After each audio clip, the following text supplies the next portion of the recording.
Hey friends, tonight we begin with what midnight was really like in the Soviet Union. Before you get comfortable, take a moment to like the video and subscribe only if you truly enjoy this kind of slow, calming storytelling. Your support means the world and helps me keep creating peaceful spaces like this one. Tell me no in the comments where you're watching from and what time it is for you right now. I love seeing how this little quiet corner of the internet brings together people from all over the world. Now dim the lights, maybe turn on a fan or some soft background, and let's gently into tonight's journey together. Midnight in the Soviet Union was not like midnight in other parts of the world. The Soviet clock ticked with its own rhythm, shaped by ideology, scarcity, and the routines of ordinary people who tried to navigate a system larger than themselves.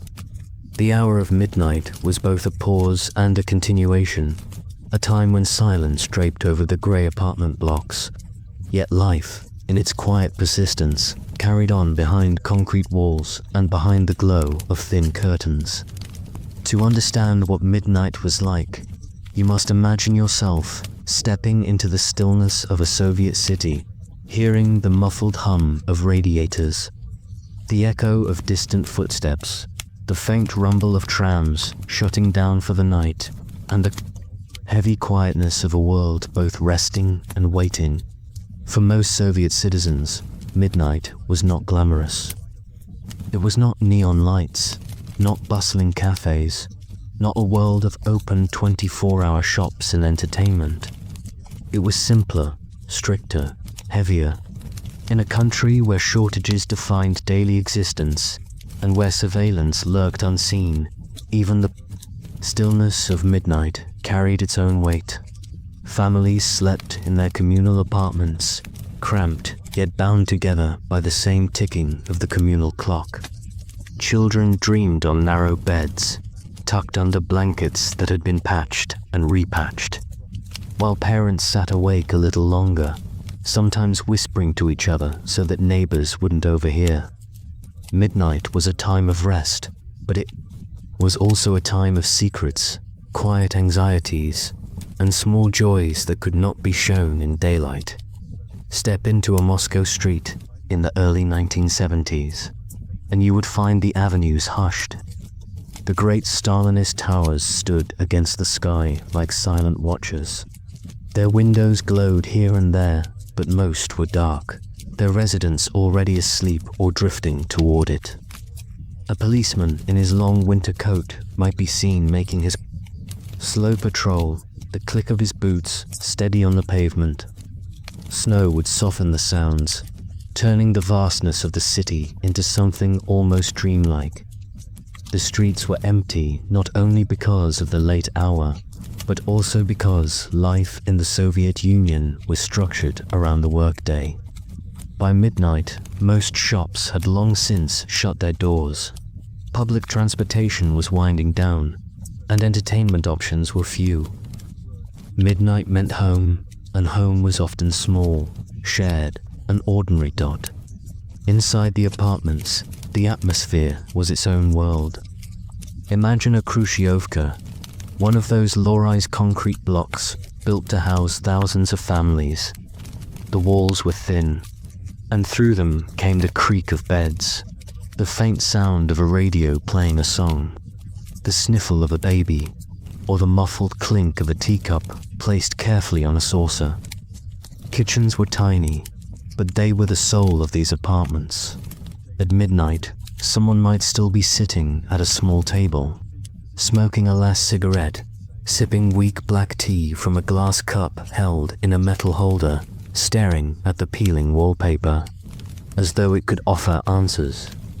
This was the hour when thoughts came more freely, when people allowed themselves to speak in hushed tones about what they could not say openly in daylight.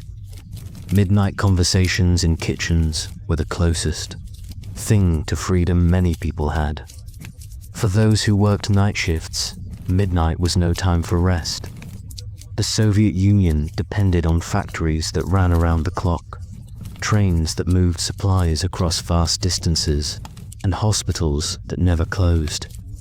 Somewhere in the outskirts of a city, a worker in overalls stood at his machine, the rhythmic pounding of metal shaping his night. He might feel the fatigue deep in his bones, but he would not complain. The expectation was to endure, to contribute, to keep the machinery of the state alive. Nurses walked softly down dim hospital corridors, their shoes squeaking faintly on linoleum floors. Guards sat stiffly in their booths, their breaths clouding the glass as they watched over gates and warehouses. Midnight in the Soviet Union was not only about sleeping apartments, it was about labor, about duty, about the unseen continuation of industry and service. And yet, even in its heaviness, Soviet midnight carried beauty. In the countryside, far from the glow of cities, the night was immense and starlit. Villagers slept quietly, their wooden houses standing under the blanket of snow or in the warmth of summer air. A dog might bark in the distance, answered by another across the fields. A single lamp glowed through the window of a cottage where someone could not sleep, perhaps a farmer rising early to tend to animals or an elderly woman knitting by the light of an oil lamp. Midnight here was slower, older, untouched by the machinery of the state. It was the continuation of rhythms that had existed long before the Soviet Union itself, rhythms of land and sky, of survival and rest. But in the cities, midnight could also be unsettling. The state was always present, even in silence. People were careful about what they said, even in the privacy of their own homes. A knock at the door late at night was feared, because history had shown that such knocks could mean disappearance. Though the worst years of purges were long past by the mid-20th century, the memory lingered, carried like a shadow into each night. Midnight, then, was both peaceful and tense, a time for dreaming, and a time for remembering that one must never fully let down one's guard. Entertainment, when it existed at midnight, was modest. Radios played music or late-night readings, and some would keep them low so the sound would not disturb neighbors. In the 1980s, televisions became more common, and late-night programming was minimal documentaries, cultural programs, or recordings of concerts. A family gathered around a black and white screen could feel both connected to and distant from the wider world. Midnight meant staying within limits, finding joy in small things, such as a rare piece of fruit, a warm blanket, or the sound of a favorite singer's voice echoing through static-filled frequencies. In student dormitories, however, midnight was sometimes livelier. Young men and women whispered in corridors, gathered in small rooms to share jokes, or played guitars softly while others drifted in and out of sleep. These were the spaces where ideas, art, and friendships grew despite the restrictions of the system. Midnight in a dormitory might mean boiled potatoes shared from one pot, or someone reciting poetry by candlelight.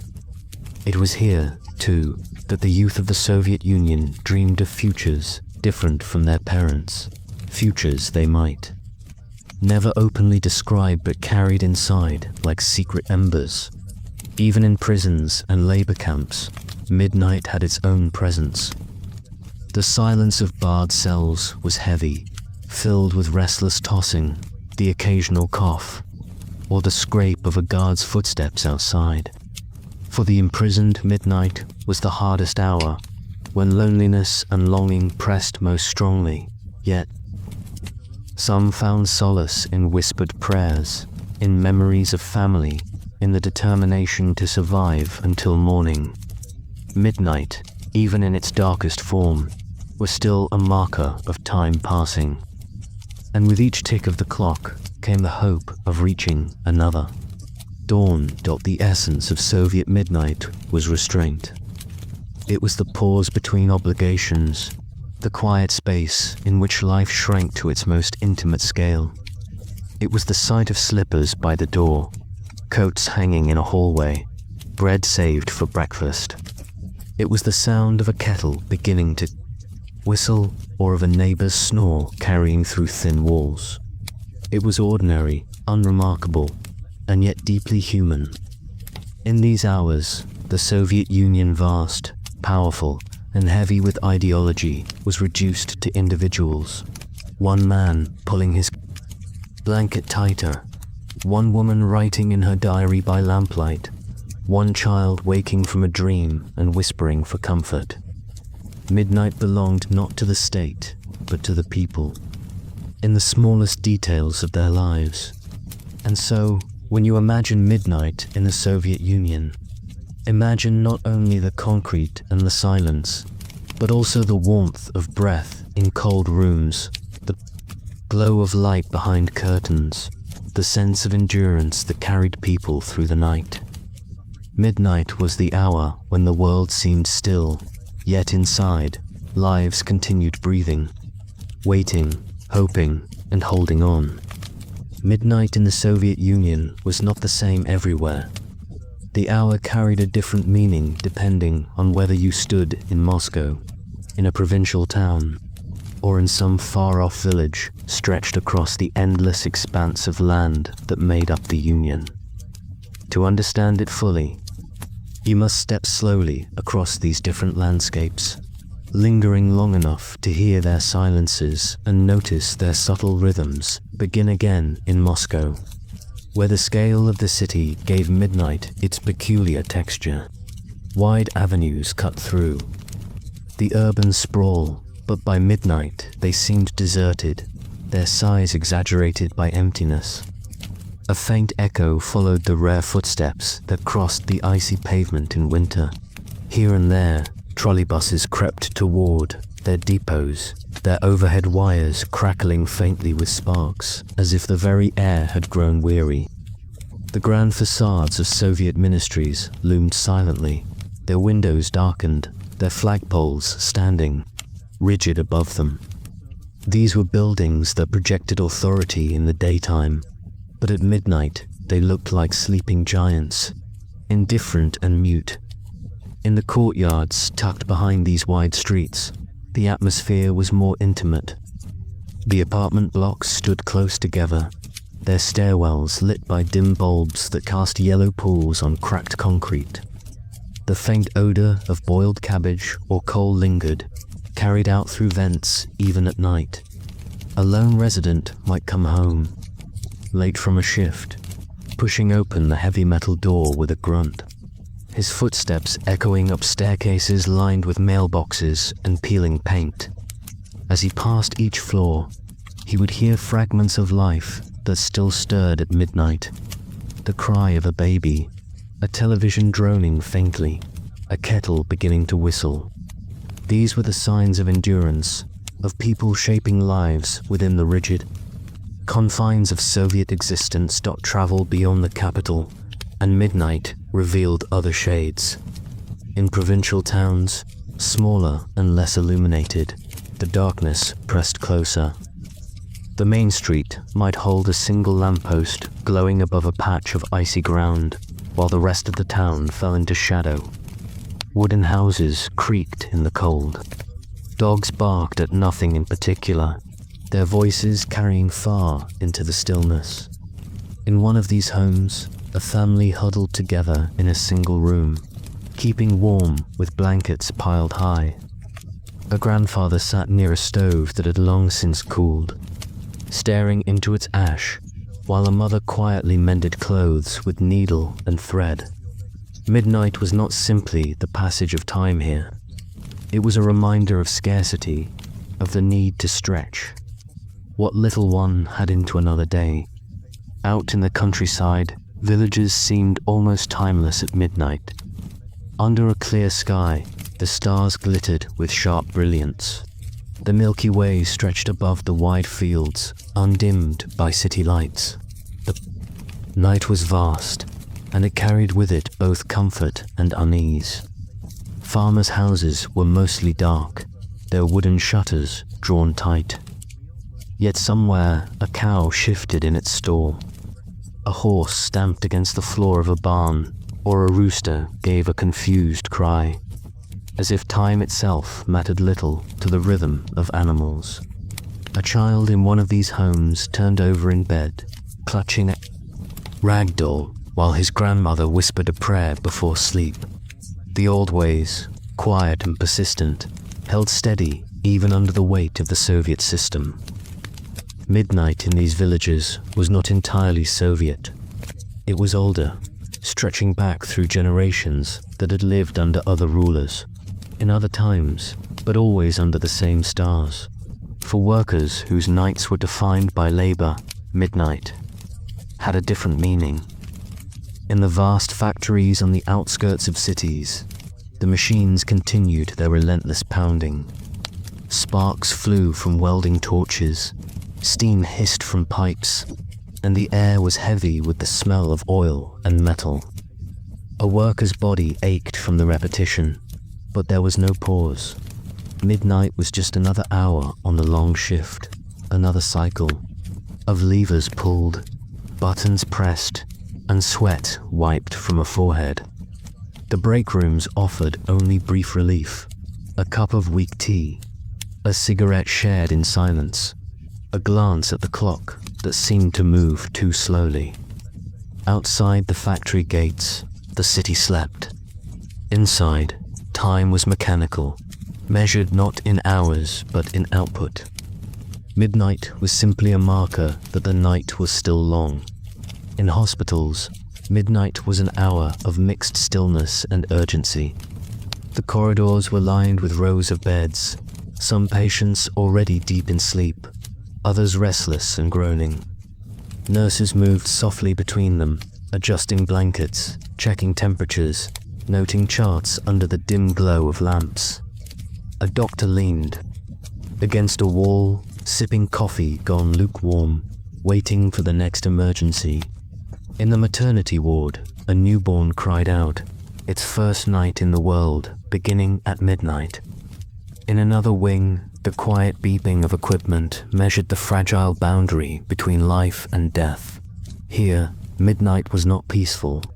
It was a reminder that illness, birth, and suffering did not bend to clocks or political systems. Life carried on, fragile and persistent, no matter the hour.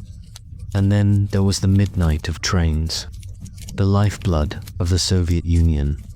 Across vast distances, trains moved steadily, connecting cities and villages, factories and ports. In a sleeper car, passengers swayed gently with the rhythm of the wheels. Some were already asleep, wrapped in heavy coats or blankets, while others stared through frosted windows at the dark expanse outside. A conductor walked the corridor softly, checking tickets, his flashlight beam bobbing with each step. In the dining car, a samovar hissed as tea was poured into glasses, the warmth a comfort in the middle of the night. For travelers, midnight was neither here nor there. It was a passing through, a journey suspended between departure and arrival, with the night outside rolling endlessly past. But not all midnights were equal. For some, the hour carried a sharper edge. Students whispered in dormitories, knowing that their laughter or music must stay low enough not to draw reprimands. Writers and thinkers, those restless spirits who dreamed of more freedom, sometimes stayed awake late into the night, their pens scratching across paper. Midnight was the hour of creation, but also of risk. Diaries filled with thoughts that could never be spoken. Poems were written that might never be published. The quiet of the night provided space for reflection, but it was also dangerous, for words could betray their writers if discovered. The typewriter in a cramped apartment might tap quietly at midnight, its sound hidden beneath the hum of radiators, producing ideas that had no place in the sanctioned daylight. Others felt midnight, with a more personal heaviness. For those who lived under suspicion, the night could be a time of unease. Though the worst terrors of the purges were decades past, memories lived on in families. A knock on the door at midnight was still a symbol of dread, a possibility whispered in hushed tones. Parents remembered fathers, uncles, or neighbors taken away years ago under such circumstances. Even if the danger had lessened, the fear was part of the atmosphere. Midnight was a time when thoughts turned inward, when silence pressed harder against the walls of apartments, when trust could not be given too freely. Yet for many, midnight was simpler still. It was the hour of exhaustion, of sleep after long days of labor, of rest in crowded apartments where space was scarce and privacy scarcer. Families curled beneath blankets, the warmth of their breath filling the room. The sound of a clock ticking marked the passage of time. In these moments, the grand slogans of the Soviet Union did not matter. What mattered was the softness of a pillow, the comfort of another body nearby, and the hope that tomorrow would bring what was needed. Midnight was human, intimate, ordinary, and it was in this ordinariness that survival was found. In some places, midnight could even carry joy. Weddings, often simple but filled with spirit, sometimes lasted well into the night. Music played from accordions, voices rose in song, and laughter filled cramped rooms where friends and family gathered to celebrate. For the newlyweds, midnight was not heavy but hopeful, the beginning of a life together. Even in a world defined by shortages, celebration found its way into the night. Midnight was the hour when dancing feet beat against wooden floors, when glasses were raised, when joy was stubbornly claimed in defiance of all else. The Soviet night was layered. It was work and rest, silence and whisper, fear and intimacy, scarcity and celebration.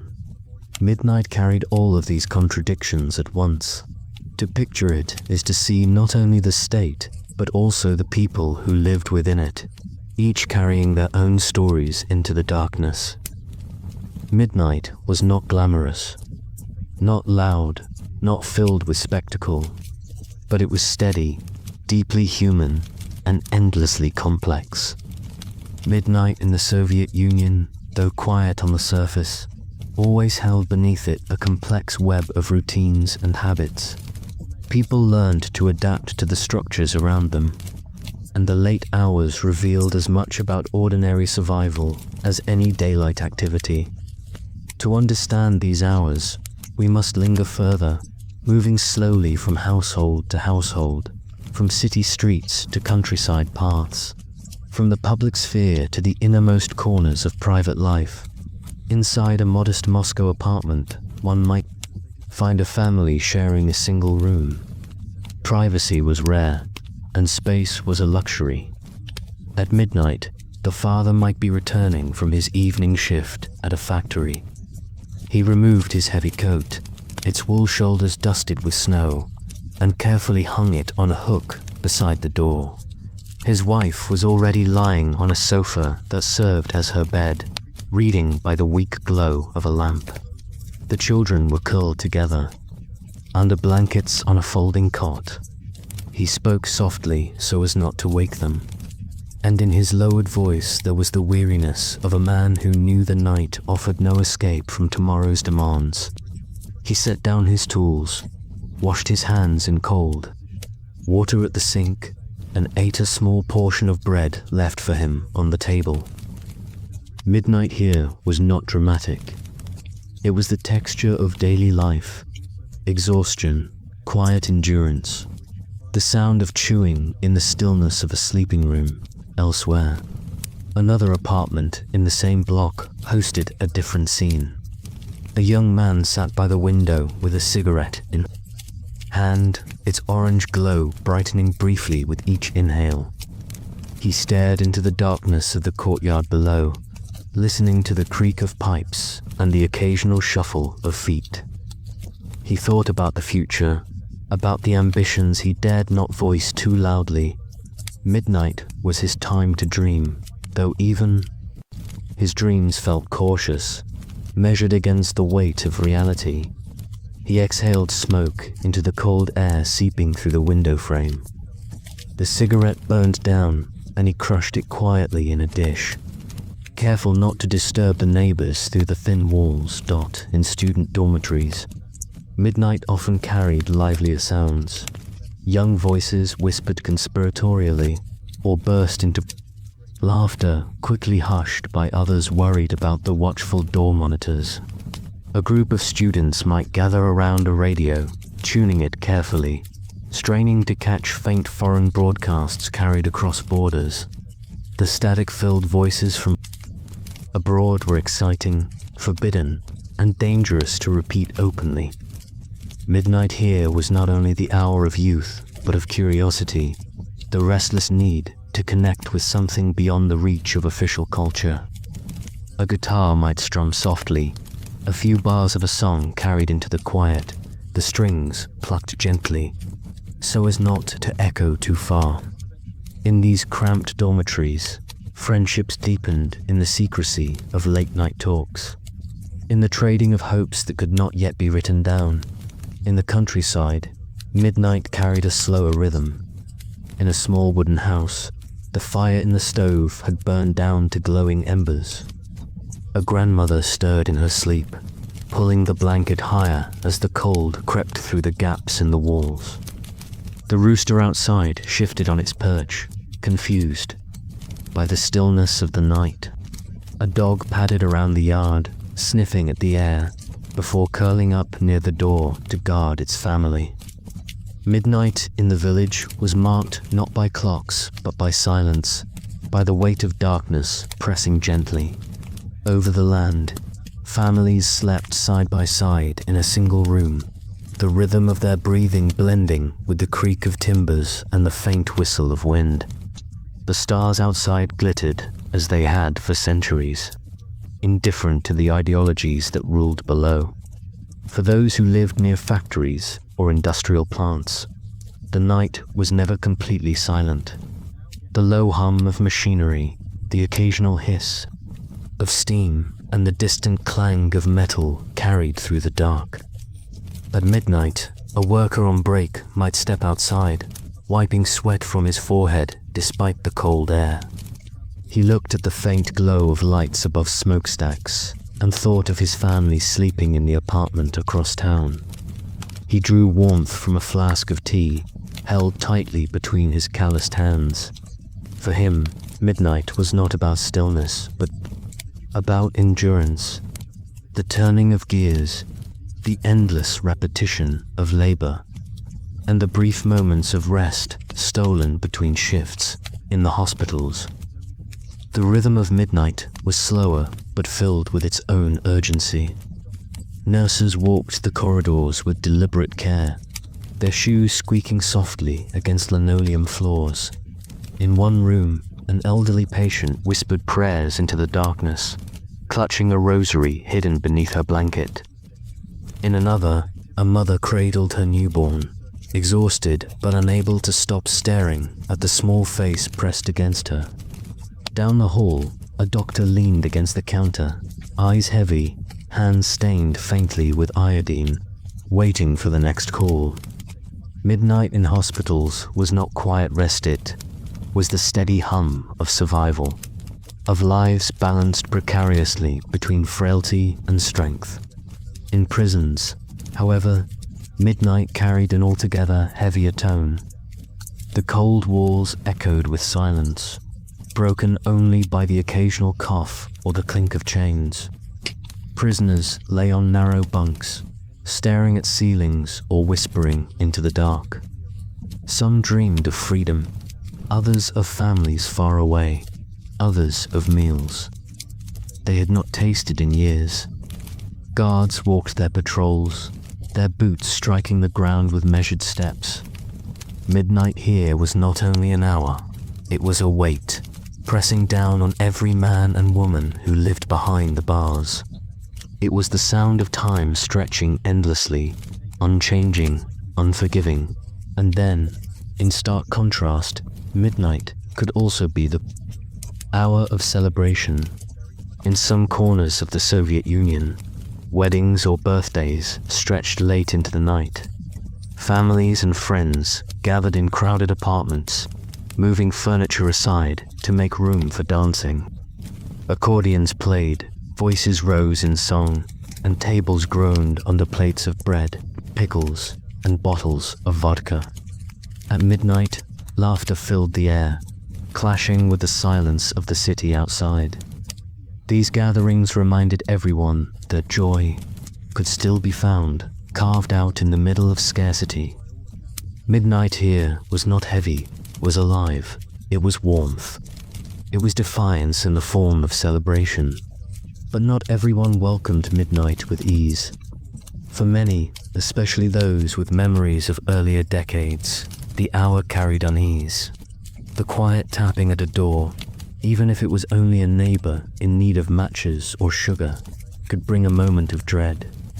Stories passed through families of arrests that had come in the dark hours, of men taken from their beds without warning. Though the great purges had lessened, the shadow of that history lingered. Midnight could never entirely shed its associations with fear. Parents hushed their children when they grew too loud, not out of irritation, but out of habit born from survival. The walls, after all, were thin, and ears could always be listening. Even so, for the majority, midnight was not dramatic, but ordinary. It was the moment of sleep, of closing one's eyes against the demands of the day.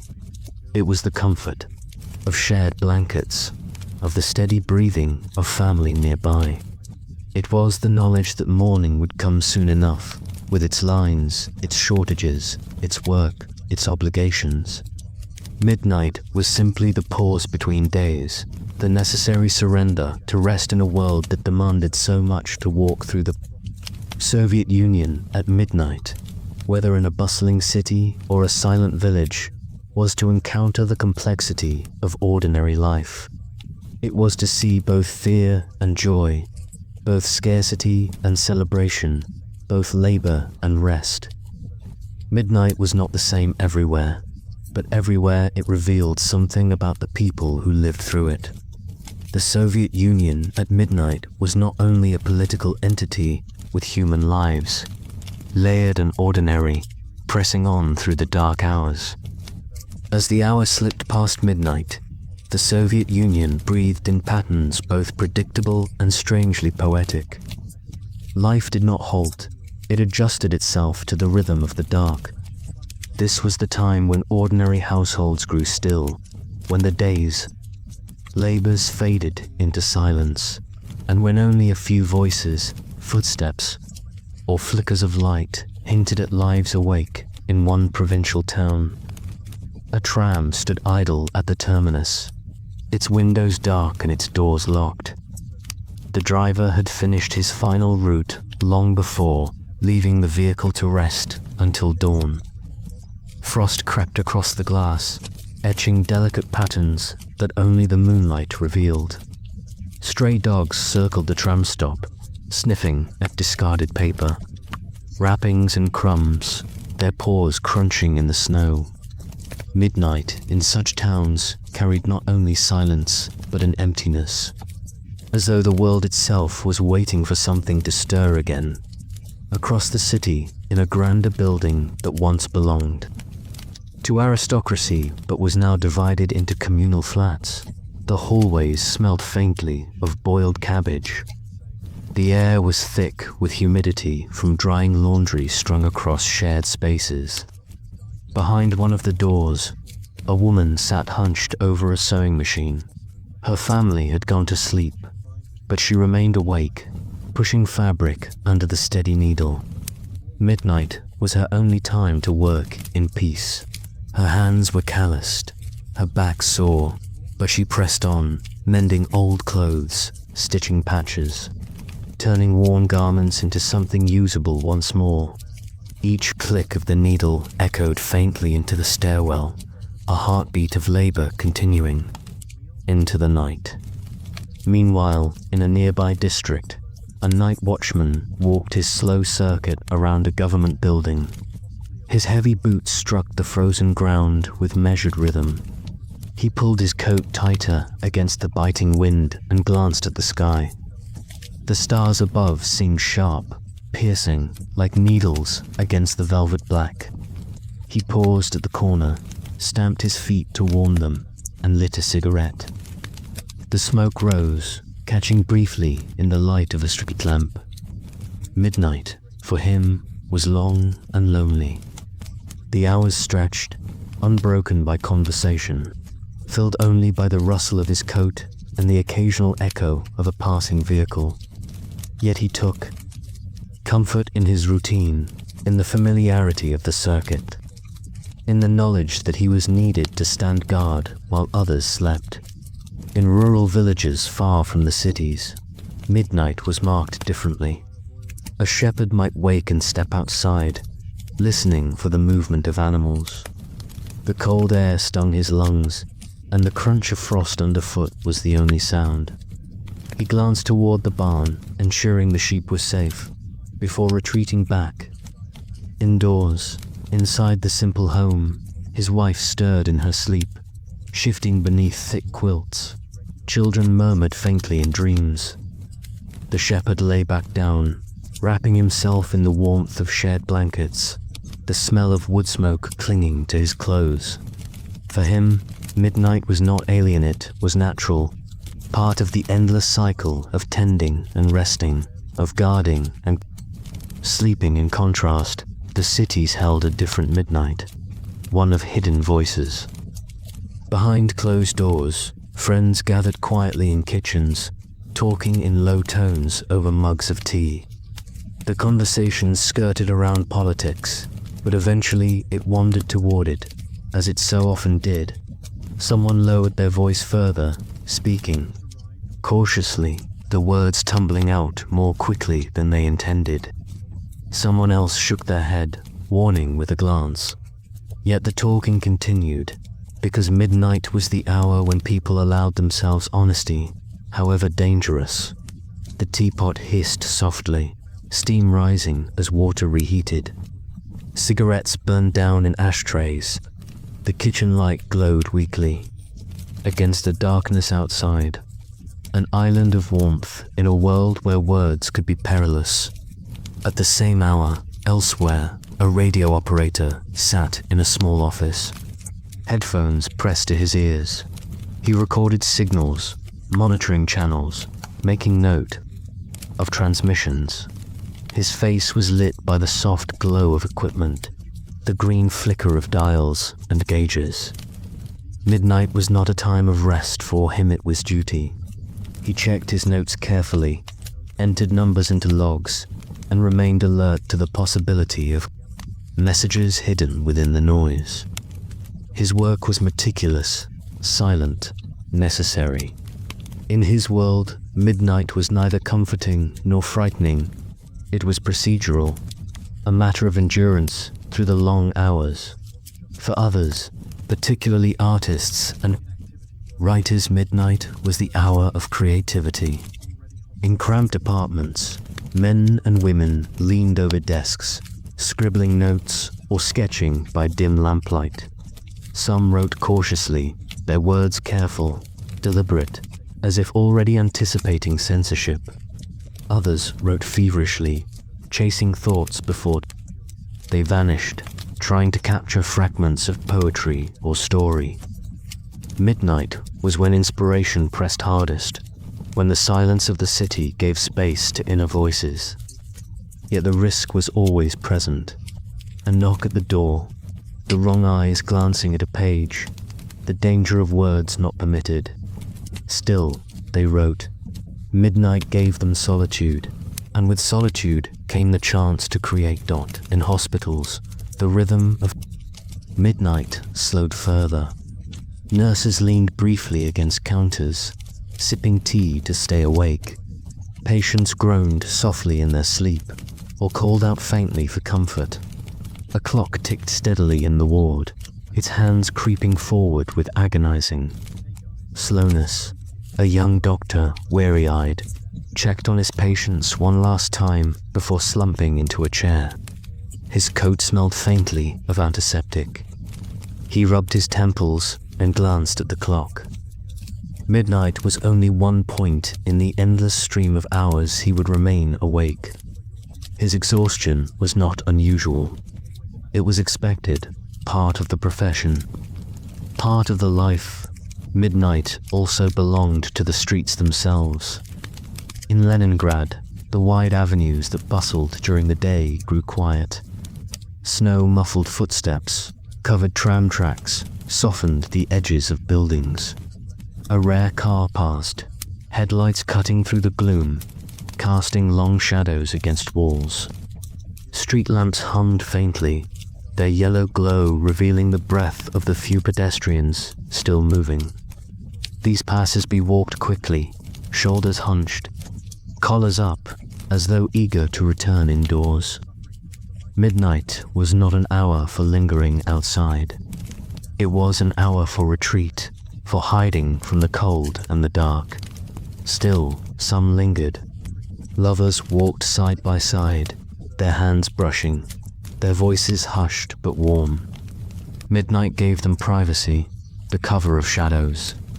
A young man carried a bouquet hidden under his coat, its flowers carefully preserved despite the winter air. He whispered promises into the ear of the woman beside him, who laughed softly, her breath visible in the cold. They walked on, taking comfort in each other's presence, the night becoming their companion. Midnight, for them, was a secret gift. In dormitories and barracks, soldiers and conscripts turned in their bunks. Some wrote letters home under the dim light of a single bulb. Others stared at ceilings, lost in thought. The sound of snoring carried across the room. Boots stood neatly by bunks, lined up in precise order. Rifles were stacked in corners, their shadows tall against the wall. Midnight in these spaces was regimented, ordered, but still human. Dreams crossed the boundaries of uniformity, carrying soldiers back to villages, families, familiar faces. Midnight allowed a brief escape, even if only in sleep. The Soviet Union was vast, and at midnight its immensity was most palpable. From the icy reaches of Siberia to the warmer coasts of the Black Sea, countless lives unfolded in parallel. Some were restless, some deeply asleep, some at labor, some in fear. Midnight was a mirror of this diversity. It reflected loneliness and community, work and rest, danger and safety. To walk through these hours was to see the breadth of existence, stretched across landscapes, contained within walls, yet united by the simple rhythm of night. The hour passed, minute by minute, with no grand event, yet within its quiet details lay the reality of life. The cigarettes smoked in silence, the tea poured into chipped cups, the song hummed softly in a dormitory. The child shifted gently under blankets, the guard stamping his feet against the cold. Midnight in the Soviet Union was both ordinary and extraordinary ordinary in its repetition. Extraordinary in the way it revealed the endurance of human beings carrying on, even in the most unyielding of systems. The clock moved past 1 in the morning, and with it the texture of Soviet midnight changed. What had been a quiet stillness settled into something even slower, heavier, as though the entire country exhaled at once. This was the hour when exhaustion deepened, when fatigue made silence thicker, when those still awake felt the weight of their solitude most intensely. For many households, the first hour after midnight had been a final chance for late chores or hushed conversations. By 1 o'clock, however, the quiet was near total. Families lay under heavy blankets, their breath visible in unheated flats, the cold radiating from the walls. In the dark, one could hear the ticking of clocks, the occasional cough, or the rustle of someone shifting in sleep. The rooms smelled faintly of wood smoke, boiled grains, and damp wool. Life at this hour had narrowed to the rhythm of breathing. In the communal apartments of Moscow and Leningrad, the shared kitchens and corridors grew eerily empty. The earlier hours had carried the faint rattle of kettles, the murmurs of voices, the shuffle of slippers across linoleum floors. Now the long hallways seemed endless, their light bulbs dim, their shadows stretching. The peeling paint on the walls looked sharper in this silence. Behind closed doors, some families dreamed, while others stirred uneasily, aware of how thin. The walls were at 1 in the morning, secrets pressed harder against silence. A man lying awake in one of these rooms listened carefully, his eyes fixed on the ceiling. Sleep evaded him. He thought of the ration coupons folded carefully in a drawer, of the shortages at the market, of the extra pair of hands his household needed but did not have. He thought of his son serving far away, of whether his last letter had been received. His wife slept beside him, her breath even, her arm curled under the quilt. He envied her rest, but did not disturb it. Midnight for him was not rest at all, but worry given space to grow louder in the dark. Elsewhere, in a factory district, one could still hear life. Factories rarely paused completely, and night shifts kept the machinery turning. At 1 o'clock in the morning, the factory floor glowed with artificial light. The workers were few, their movements slowed by fatigue, but their hands continued the same repetitive motions. The clang of metal, the hiss of steam, the low rumble of conveyor belts filled the cavernous space. A woman with grease on her cheeks leaned against a machine for a moment, flexing her fingers to ease their stiffness. A man nearby adjusted his cap, wiped his brow, and forced his concentration back onto the task at hand. The hours dragged.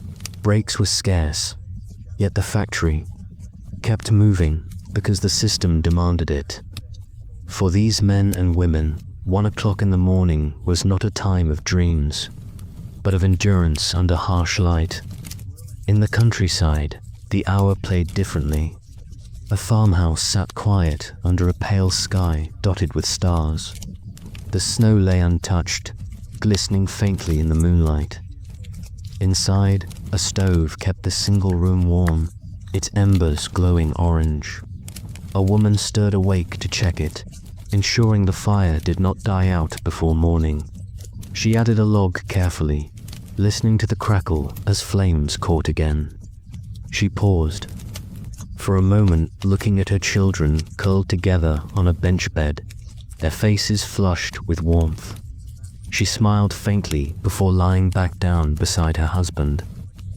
In the countryside, the rhythm of 1 o'clock was practical and simple. Tend the fire, tend the family, let sleep return, not far away. A traveler trudged through snow on a narrow path. His breath was harsh in the air, his coat heavy, his boots soaked. He carried a small bundle tied with rope, and he leaned forward against the cold wind.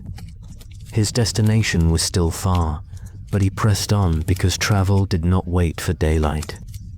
In villages, the roads were quiet, the houses dark. Only the barking of dogs marked his passing. For him, 1 o'clock in the morning was not stillness, but struggle each step measured against exhaustion in certain quarters of Moscow. The night carried another rhythm entirely, the quiet vigilance of authority. Officers of the security services never slept. At 1 in the morning, their corridors glowed with electric light. Men in uniform bent over files, reviewing reports. Telephones rang intermittently, their shrill sound cutting into the monotony. A typist worked steadily, the clack of her machine echoing off the walls.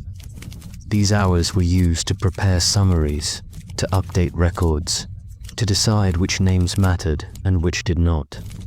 For the individuals on those lists, the hour of 1 in the morning could carry danger, though they slept unaware in their beds. For the men who wrote the lists, it was another night of paperwork, routine, and the slow grind of the system.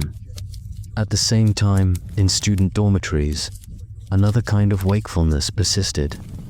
A group of young men and women sat cross-legged on a bed, textbooks and notes scattered around them. Exams loomed, and sleep had been traded for study.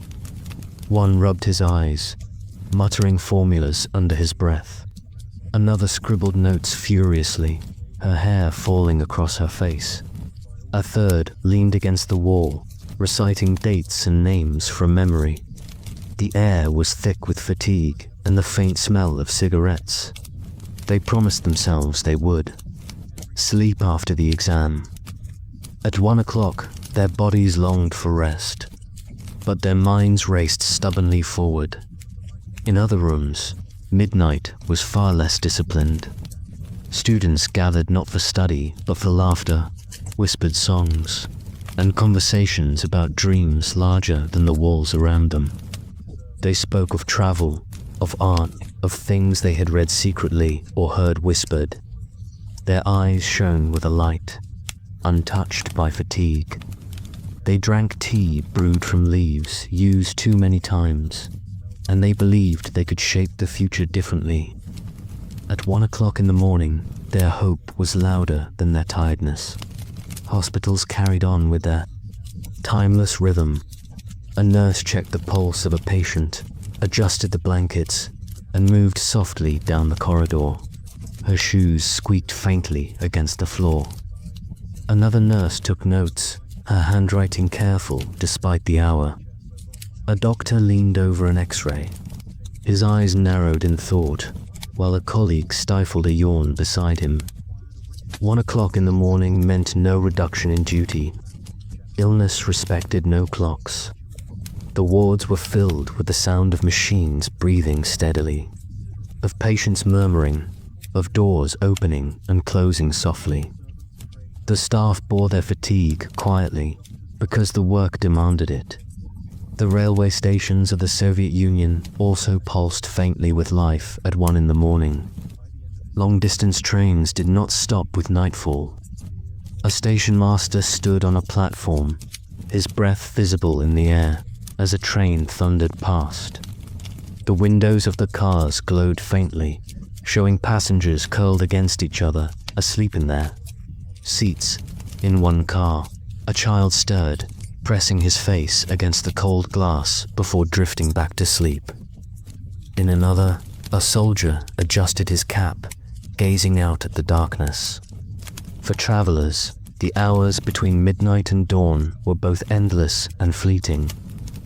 They belonged to the rhythm of tracks, to the lull of movement, to the long wait for arrival. In small apartments, 1 o'clock often brought the sound of pages turning.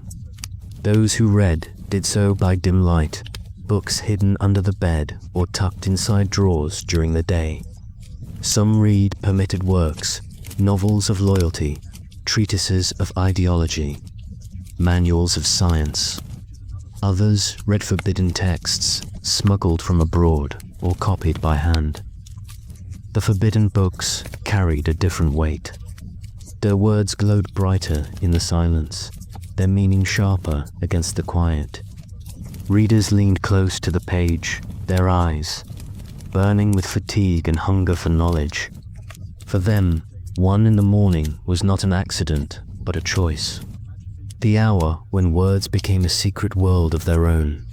For prisoners in camps and prisons, the hour looked different still. Behind barbed wire, silence spread across barracks filled with bodies, pressed close for warmth. Guards paced slowly, their boots crunching snow.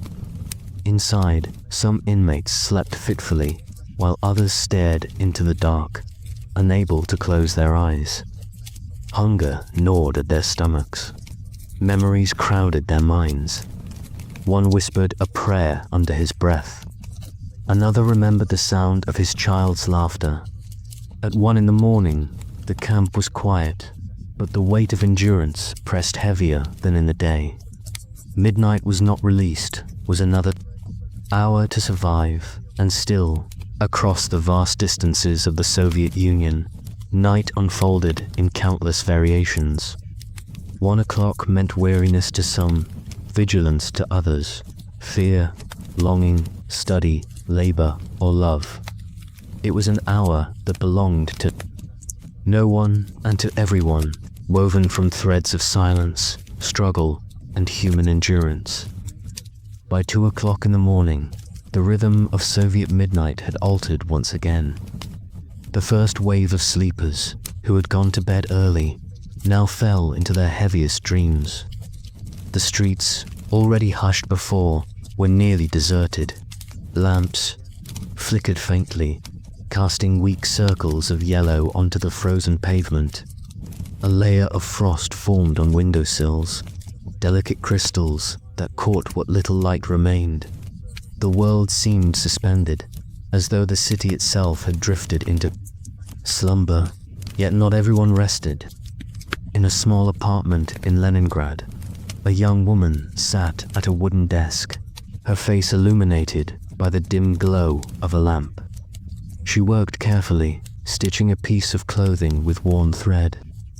Each pass of the needle was steady, rhythmic, unhurried. Her family depended on her to mend garments, to extend their life in a world where new fabric was scarce.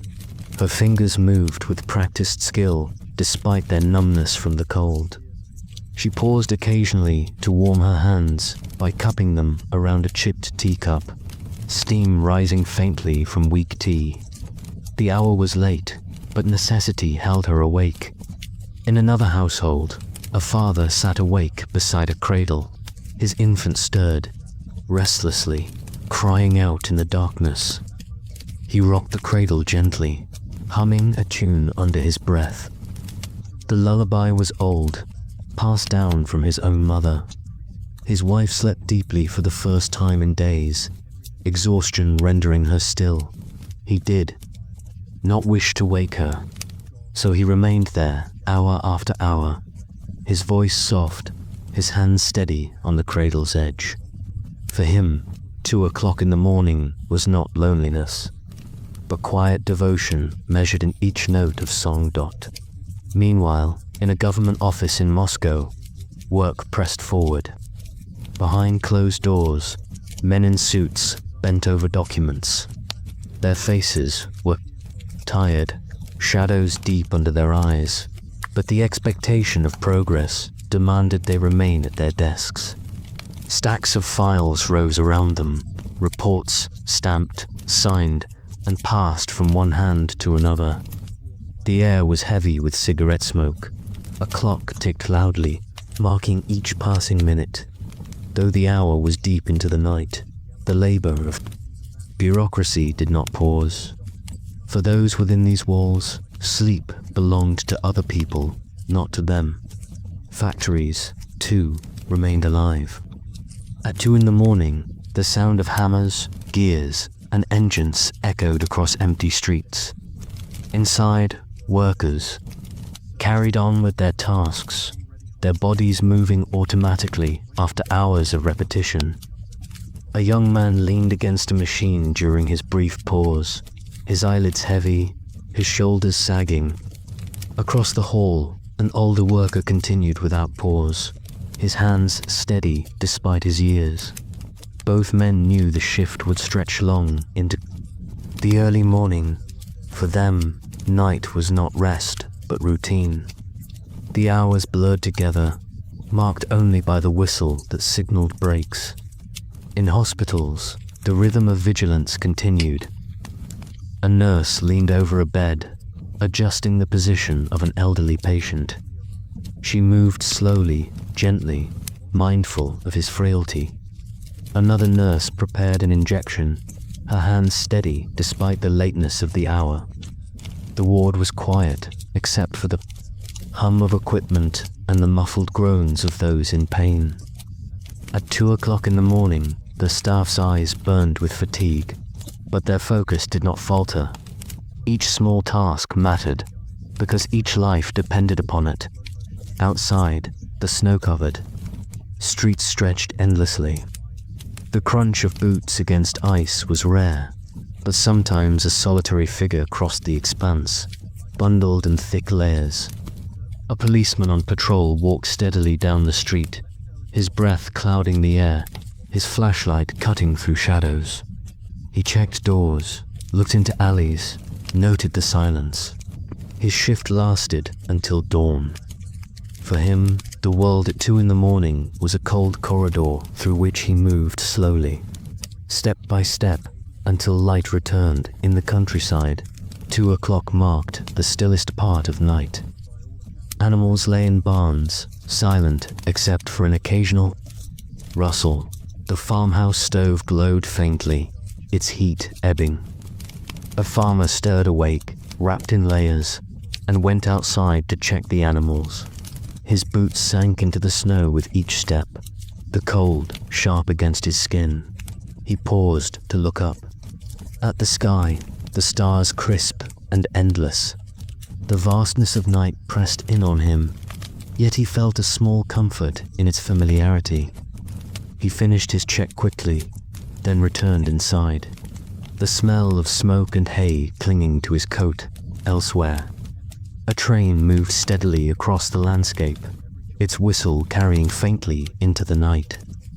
Inside the cars, passengers shifted in their seats. A mother cradled her child against her chest, her eyes half closed. A soldier leaned back, hat tilted over his face, pretending to sleep, though his mind wandered. A group of workers, returning home, murmured quietly, their voices low so as not to disturb others. The rhythmic clatter of the train wheels was both a lullaby and a reminder of distance. For those on board, 2 o'clock in the morning was simply another hour between departure and arrival. For prisoners in distant camps, the hour was endured in silence. Guards made their rounds, boots echoing against the hard ground. Inside the barracks, the air was heavy, cold, and stagnant. Some prisoners shifted in their sleep, while others lay awake, their eyes open to the darkness. Hunger gnawed, memories intruded.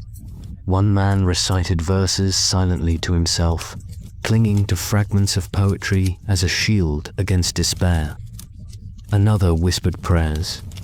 Time moved slowly here, each hour stretched into eternity. For them, 2 o'clock in the morning was indistinguishable from any other time, yet its weight pressed harder because it meant so many more hours until dawn. Students, in contrast, filled their rooms with whispered conversation. Some still studied, their notes spread across tables, their minds pushing against fatigue. Others laughed softly, telling stories, imagining futures, speaking of things that might never come. Their world was small, just a dormitory room, but their words carried them farther. At 2 o'clock, they felt both tired and alive, both burdened by their present and hopeful for their future. For others, the hour was marked by art. A painter sat at a desk in his small room, brush in hand, working by the dim light of a lamp. His strokes were slow, careful, though the paint was cheap and the canvas poor. He painted not for recognition, but because the act itself gave him meaning. Each color on the canvas defied the weight of silence around him. At 2 in the morning, his art was both resistance and refuge. A writer, elsewhere, bent over paper with pen in hand. His words flowed quietly, line after line, his script neat despite his exhaustion. Some of his writing was permitted, filled with safe subjects. Other pages, hidden in a drawer, carried words he could not share openly. He wrote them anyway, knowing they might never be read. For him, the stillness of the hour gave space to thoughts unspoken in daylight. Even in these countless variations, one truth held. 2 o'clock in the morning deepened whatever one carried. For some, it was work. For others, worry. For a few, it was love, art, or fragile hope. The Soviet night stretched across thousands of miles, but in every corner, it wrapped its people in silence, in labor, in longing, and in endurance. By 3 o'clock in the morning, the world had reached its quietest point. Even the restless seemed subdued.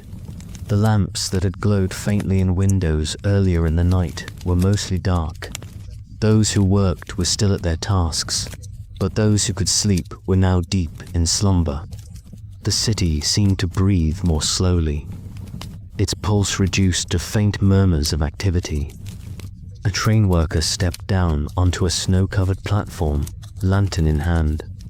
He adjusted his cap against the biting wind and inspected the line of cars stretching into the darkness. His breath formed clouds that drifted into the still night. Somewhere down the tracks, a dog barked once and then fell silent. The worker checked each coupling, his boots crunching in rhythm. His job was simple yet essential. Nothing must fail before dawn. He carried out his duty without complaint. One man in a great system that moved silently forward while most slept. In Moscow, a writer sat awake in his cramped apartment. His desk was cluttered with papers, pens, and a chipped cup. The hour was late, but he leaned forward, writing carefully by the glow of a single lamp. His family slept in the other room, but he remained awake, unable to put his thoughts aside.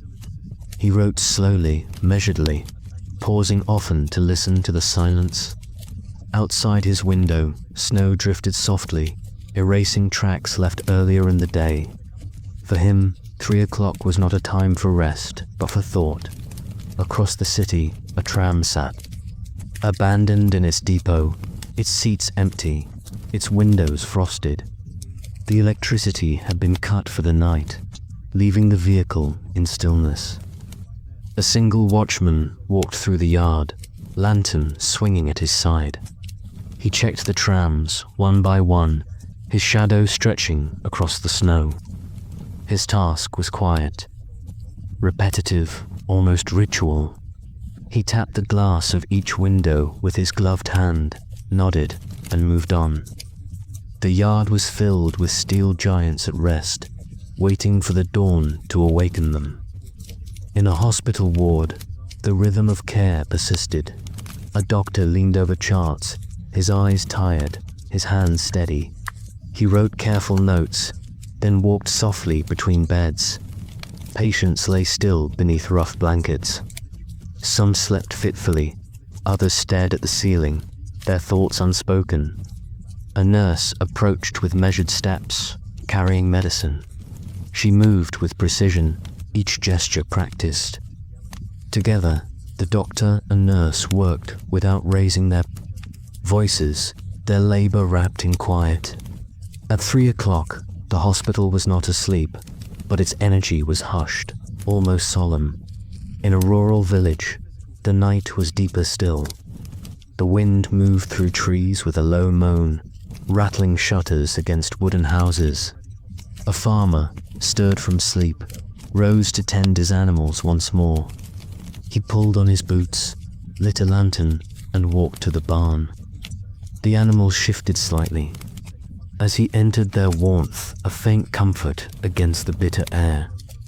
He checked the hay, adjusted the water, and stood for a moment in the silence, listening to their slow breathing.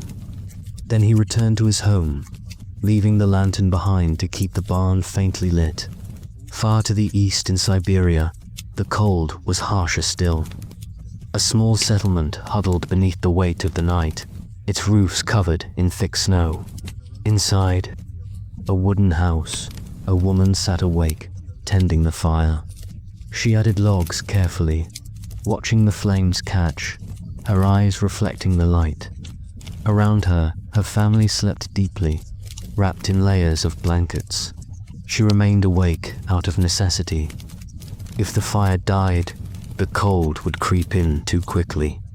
She leaned back, closed her eyes for a moment, then forced them open again.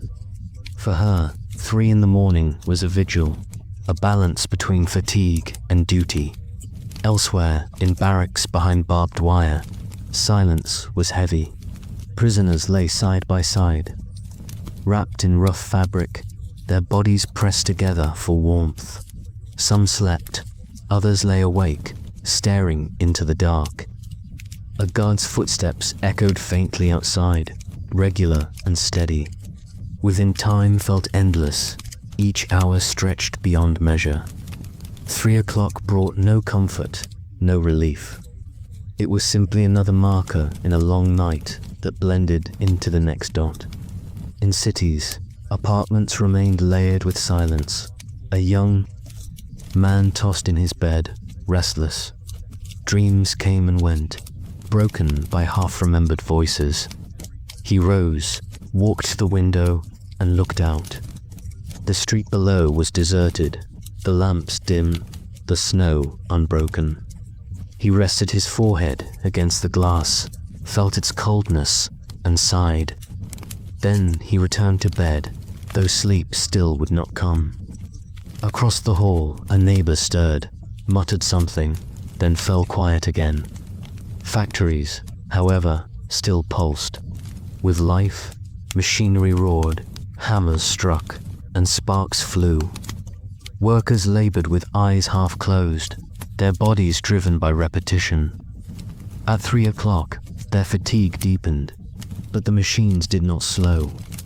A man leaned briefly against a railing, eyes heavy, before forcing himself upright once more. Another wiped sweat from his brow despite the winter air.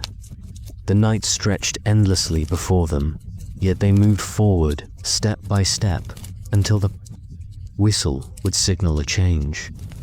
On military bases, sentries remained at their posts. A young soldier stood watch, rifle slung across his shoulder, his breath fogging in the cold. He stamped his feet softly to keep warm, glancing at the stars above. He was alone, yet he knew others stood at posts elsewhere, all bound by the same silence. Time passed slowly. He counted the minutes until he would be relieved, his thoughts wandering to home, to warmth, to sleep. But for now, his task was clear. Remain alert, remain steady. In a small town, a bakery stirred with quiet activity. The baker, sleeves rolled up, kneaded dough by hand. His motions were steady, practiced, unhurried. He had risen in the middle of the night, as he always did, to prepare bread for the day ahead. The oven glowed warmly, the scent of flour and yeast filling the small space. His family still slept in the rooms above, but he worked alone, humming softly to himself. At 3 in the morning, his day had already begun. Back in the city, a telegraph office still operated. A worker leaned over his desk, listening to the faint clicks of the machine. His pencil moved quickly, recording each message with precision. The room was nearly empty, just 2 men working side by side. Their voices were low, their faces marked by fatigue. Yet the work went on, messages sent and received, even as most of the city slept. For them, 3 o'clock was not silence, but the steady rhythm of signals carried through wires. For those awake, 3 in the morning felt like a boundary. It was the darkest part of the night, when sleep was deepest for most, and when wakefulness felt heaviest for others. The hours ahead promised dawn, yet dawn was still distant. To be awake was to feel the weight of stillness pressing close, to know that the world outside remained unmoving. Each task, whether tending fire, keeping watch, or laboring in factories, was performed against this backdrop of profound quiet. And yet, Across the vast expanse of the Soviet Union, countless lives filled the silence. Each person carried their own burden, their own reason for wakefulness. Together, they formed a tapestry of endurance, woven from fragments of duty, necessity, and quiet persistence. By 4 in the morning, the darkness felt heavier than before. It was the hour when the world seemed almost suspended, as though time itself hesitated before allowing the day to arrive. The city streets were deserted, the lamps dim, the snow unmarked except by the faint traces of footsteps left earlier in the night. Silence lay over the rooftops like a blanket dot in one apartment. A grandmother stirred from her shallow sleep. She rose slowly, wrapped herself in a shawl, and shuffled to the stove. The fire had burned low, and she added pieces of wood one by one until the flames caught again. She stood by the warmth, listening to the faint cracking of the logs, her thoughts wandering back to earlier years. For her, for in the morning was not unfamiliar. She had always been a light sleeper, and she carried the rhythm of wakefulness like an old companion. In another home, a child cried softly, disturbed from a dream.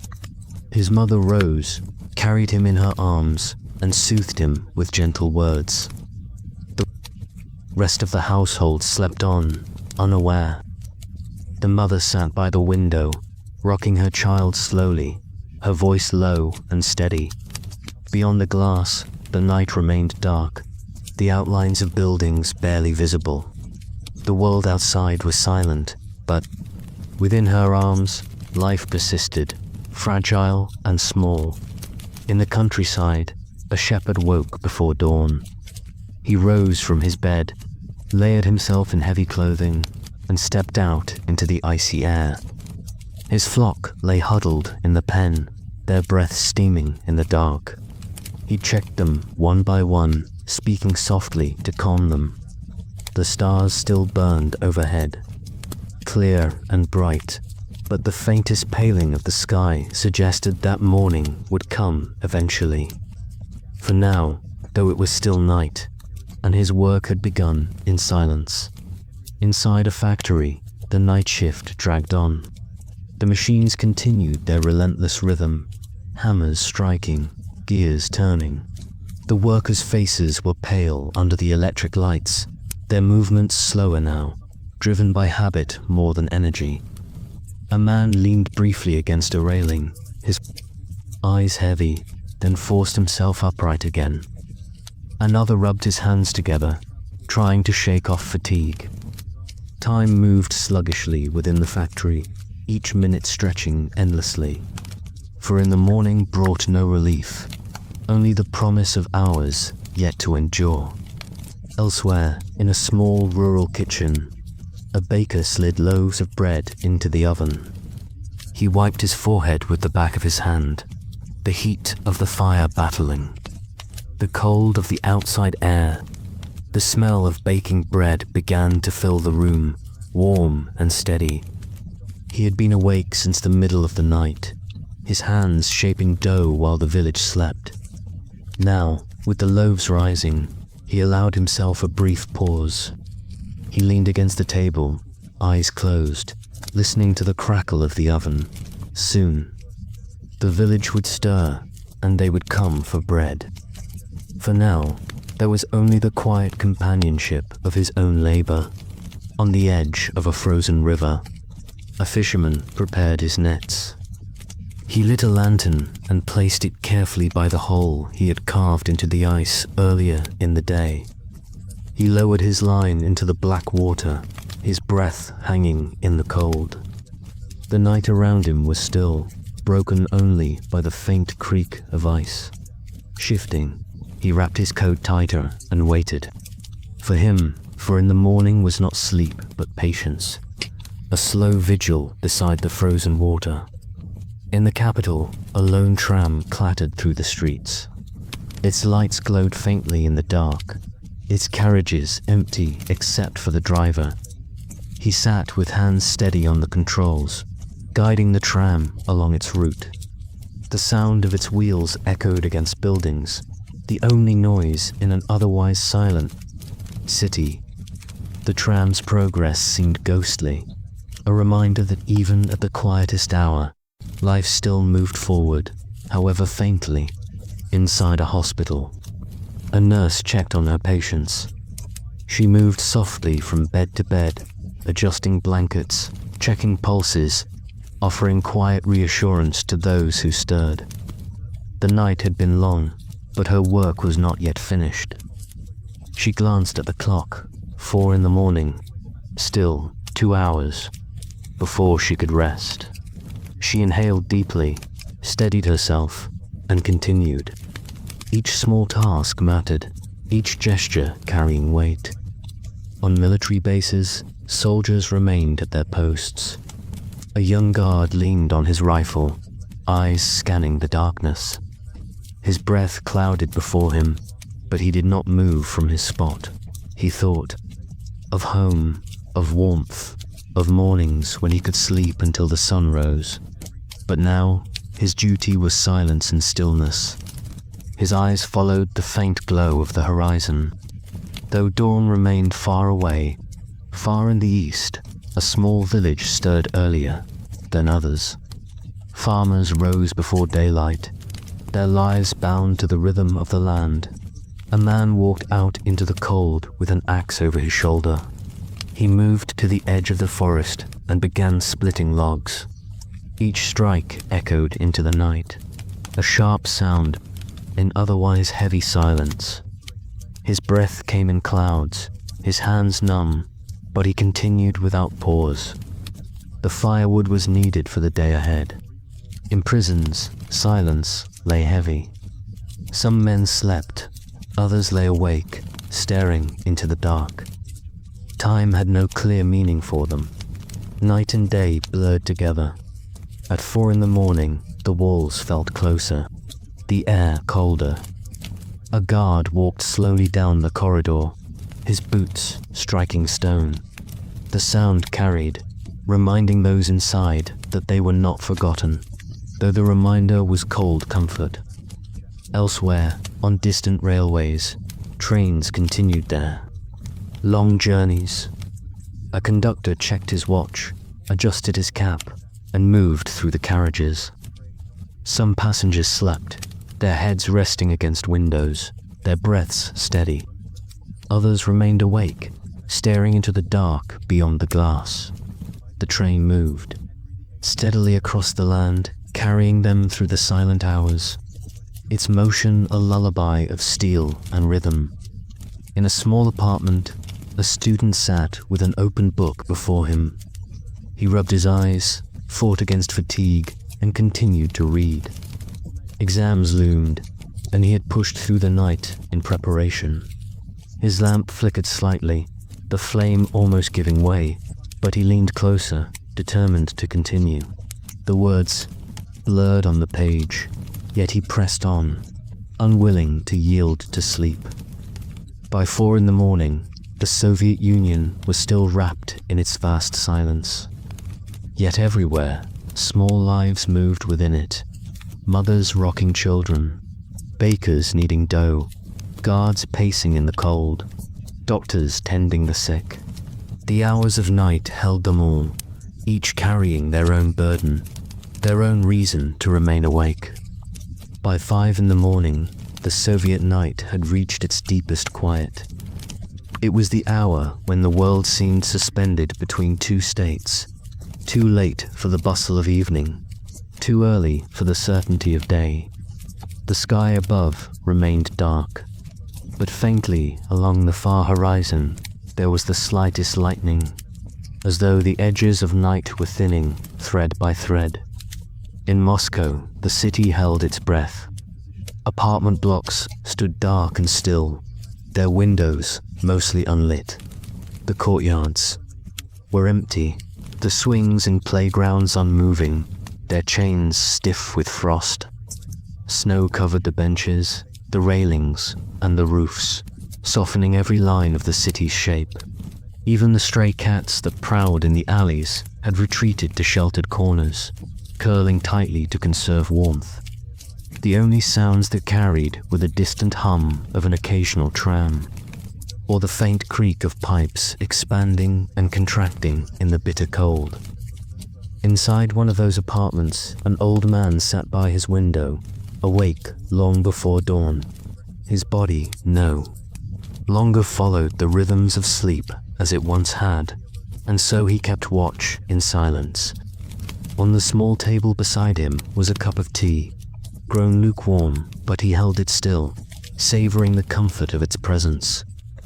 Through the glass, he could see the outline of the street lamp, casting its pool of amber light onto untouched snow. He thought of the many mornings he had witnessed in his life, as a soldier, as a worker, as a father, and each memory drifted in and out like shadows. For him, 5 in the morning was not an inconvenience, but a familiar companion, an hour when reflection came easily. Elsewhere in the city, a tram driver began his earliest route. He climbed aboard the empty car, brushed frost from the controls, and started the engine. The machine groaned awake, its lights blinking on, casting pale circles into the dark. Slowly, he guided it forward, the wheels biting against the frozen rails. The sound echoed down the silent streets, a lonely rhythm against the night. Though no passengers waited yet, the tram's motion carried the promise of the day ahead. The driver sat steady at his post, his gloved hands firm on the controls, his breath rising and fading in the dim light of the cabin in the countryside. 5 in the morning marked the beginning of labor.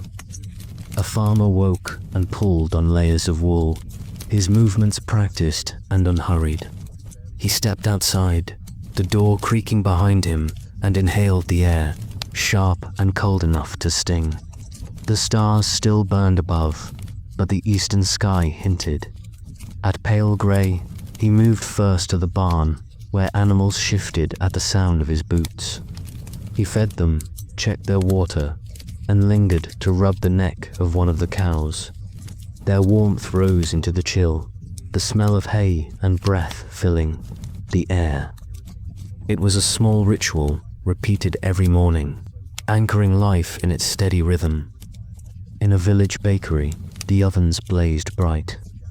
The baker, who had worked through the night, now prepared his final batch.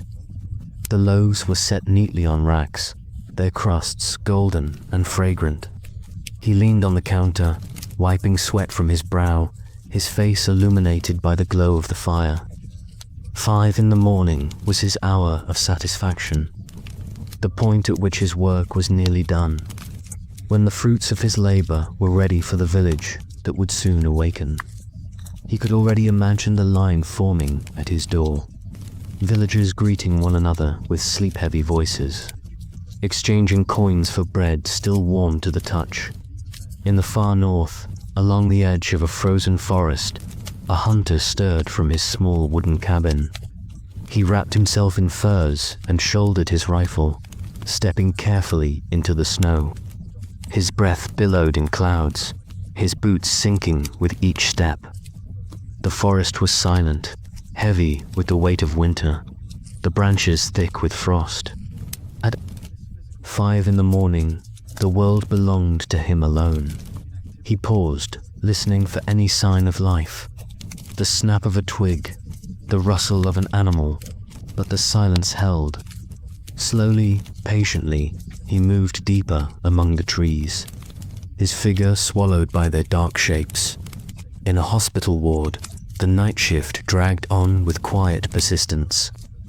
Nurses walked softly from bed to bed, checking pulses, adjusting blankets, noting small changes in charts. A doctor, weary but alert, leaned over a patient with steady hands. 5 in the morning was always the hardest hour. Fatigue pressed down most heavily, yet responsibility allowed no rest. Beyond the windows, the sky remained black, and the thought of sunrise seemed impossibly distant. Yet inside, every heartbeat mattered. Every small act carrying weight far greater than its effort. Across the vast railway network of the Soviet Union, trains continued to move, their wheels beating time into the frozen ground. A conductor walked the aisle of a nearly empty carriage, his shoes clicking softly against the floor. Some passengers slept, their heads resting on coats or pressed against the glass. Others stared into the darkness outside, seeing only their own reflections. The train swayed gently, a cradle of steel carrying them toward unknown destinations. For those aboard, 5 in the morning was not a moment of sleep, but of passage. The steady forward pull of the rails guiding them on. On military posts, guards shifted uneasily in the cold. One young soldier stamped his boots against the frozen ground, his rifle slung across his shoulder. His eyes scanned the horizon, though there was little to see. The darkness stretched unbroken, the silence so complete that even his own breathing felt loud. He thought of home, of warmth, of mornings when 5 o'clock meant nothing but another hour of rest. Yet here, in the stillness of his duty, he remained alert, his posture unbending, a single figure against the weight of night in prisons. The silence was heavy, the air thick with the weight of confinement. Some inmates stirred, in their bunks, restless in their dreams. Others lay awake, counting the seconds, the minutes, the endless hours. The clock's hands moved slowly, indifferent to their thoughts. For them, 5 in the morning was neither night nor day, simply another mark in the unending passage of time.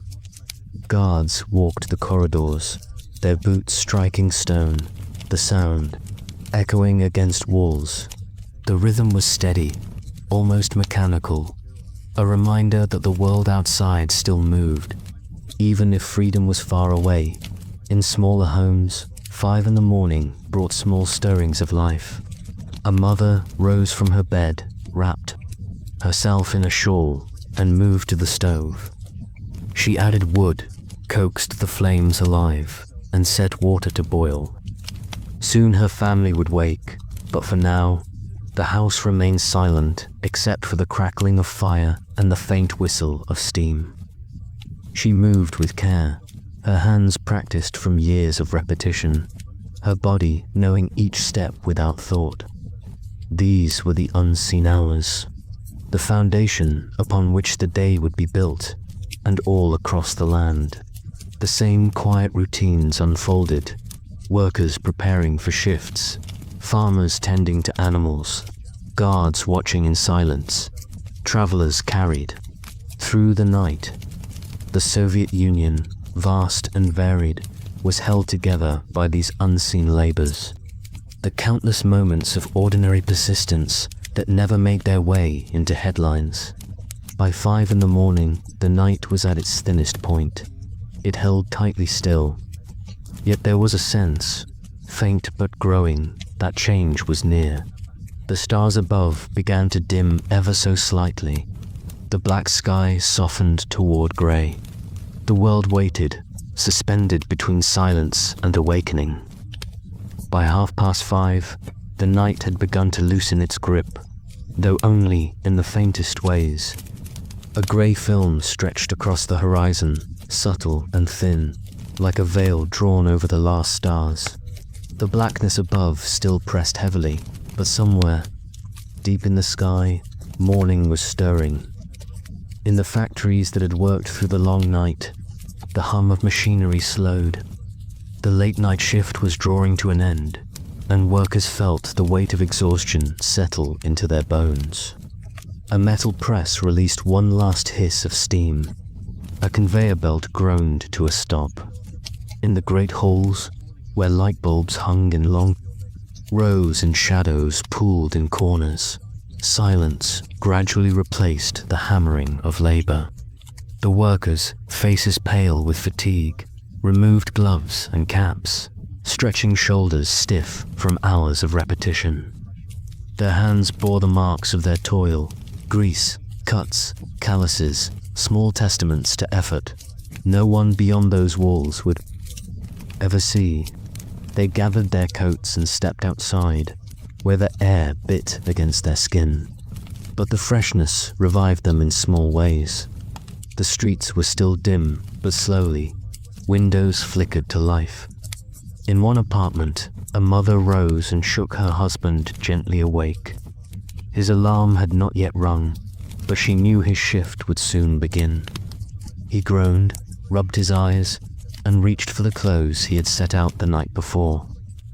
Their children still slept, bundled under thick blankets, their breaths soft and even.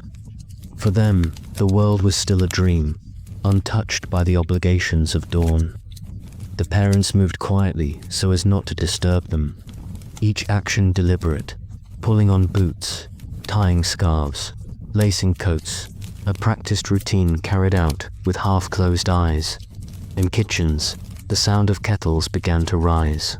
Water boiled, steam whistled, and the smell of black tea filled the air. Bread was sliced, sometimes stale but softened by warmth. In some homes, a small dish of porridge simmered, stirred with care. These meals were modest, but they gave strength enough to face the day. Families gathered briefly, speaking little, their words muffled by drowsiness. For many, this was the only shared moment before the demands of work and school scattered them into the city. At the railway stations, activity stirred. Lamps still glowed, but their light paled against the softening sky. Conductors checked schedules, their eyes scanning the timetables with the habit of years. The platforms echoed with footsteps, some hurried, some slow, all muffled by heavy coats and scarves. A whistle blew, sharp and commanding, cutting through the cold. A train pulled forward, its wheels grinding against rails glazed with frost. Passengers leaned out of windows, waving to figures left behind. The air filled with the mingling of smoke, steam, and breath, all drifting upward into the thinning night.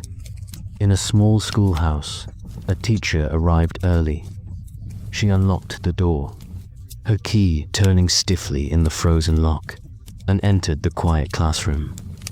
The desks sat in neat rows, their surfaces scarred with years of use. She lit the stove in the corner, the flames snapping to life, sending warmth gradually into the room. She placed her books on the desk, adjusting them with a kind of ritual. Order. Soon children would fill the space with their voices, but for now it was a sanctuary of silence. She enjoyed this hour, when the world felt still, when her own thoughts could settle before the demands of teaching began. Across the countryside, farmers worked in half-light.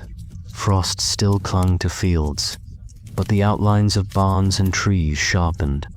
As the sky grew lighter, horses snorted, their breath visible in great clouds. Chickens stirred in coops, clucking softly as though sensing the approach of morning. Men and women carried buckets, their boots crunching against the earth, their movements unhurried but steady. The land had not yet awakened, but it was close, and these early risers prepared it for the day to come. In villages, smoke rose from chimneys, thin plumes curled upward, catching the faintest hints of dawn. The smell of burning wood spread gently through the streets. Doors creaked open, revealing figures who stepped out to fetch water or sweep paths. They greeted one another with nods, their voices low, their words softened by the hour. It was too early for chatter, but not too early for recognition. The silent bond of neighbors who shared the same rhythm of life in the hospitals. The long night shift neared its end. Nurses exchanged quiet words as they completed their rounds, passing notes to colleagues who would soon relieve them. The doctor, who had stayed awake through the small hours, allowed himself a moment to lean against a wall. closing his eyes just briefly. Yet even in fatigue, his mind remained alert, ready should a patient stir or a call ring out. These hours, caught between night and day, were the hardest, yet also the most rewarding. For in their stillness, even the smallest sign of recovery, a steadier breath, a stronger pulse, felt like a victory at military outposts. Soldiers braced against the cold, watching the eastern sky with weary eyes. The stars above faded slowly, one by one. The silence around them felt less oppressive, now replaced by a faint sense of anticipation. One guard stamped his boots, watching his breath plume in the grey light. He knew his relief would come soon, but until then, he remained vigilant. The discipline of duty was its own kind of warmth, a fire that kept him upright against the bitter cold. By 6 o'clock, the change in the air was unmistakable. Though the sun had not yet risen, the deep black of night had lifted, giving way to a soft blue that spread across the horizon. The first birds stirred in trees, their faint calls breaking the long silence. Dogs barked in courtyards, their voices carrying far in the still air. Somewhere, a rooster crowed, though muffled, its sound lost in the distance. In apartments, children began to wake. A small boy rubbed his eyes and sat up in bed, the blanket slipping from his shoulders. He listened for a moment to the sound of the kettle in the kitchen, then slid his feet to the floor, wincing at the cold. His sister stirred beside him, muttering sleepily before pulling the blanket back over her head. Slowly, reluctantly, the house came to life.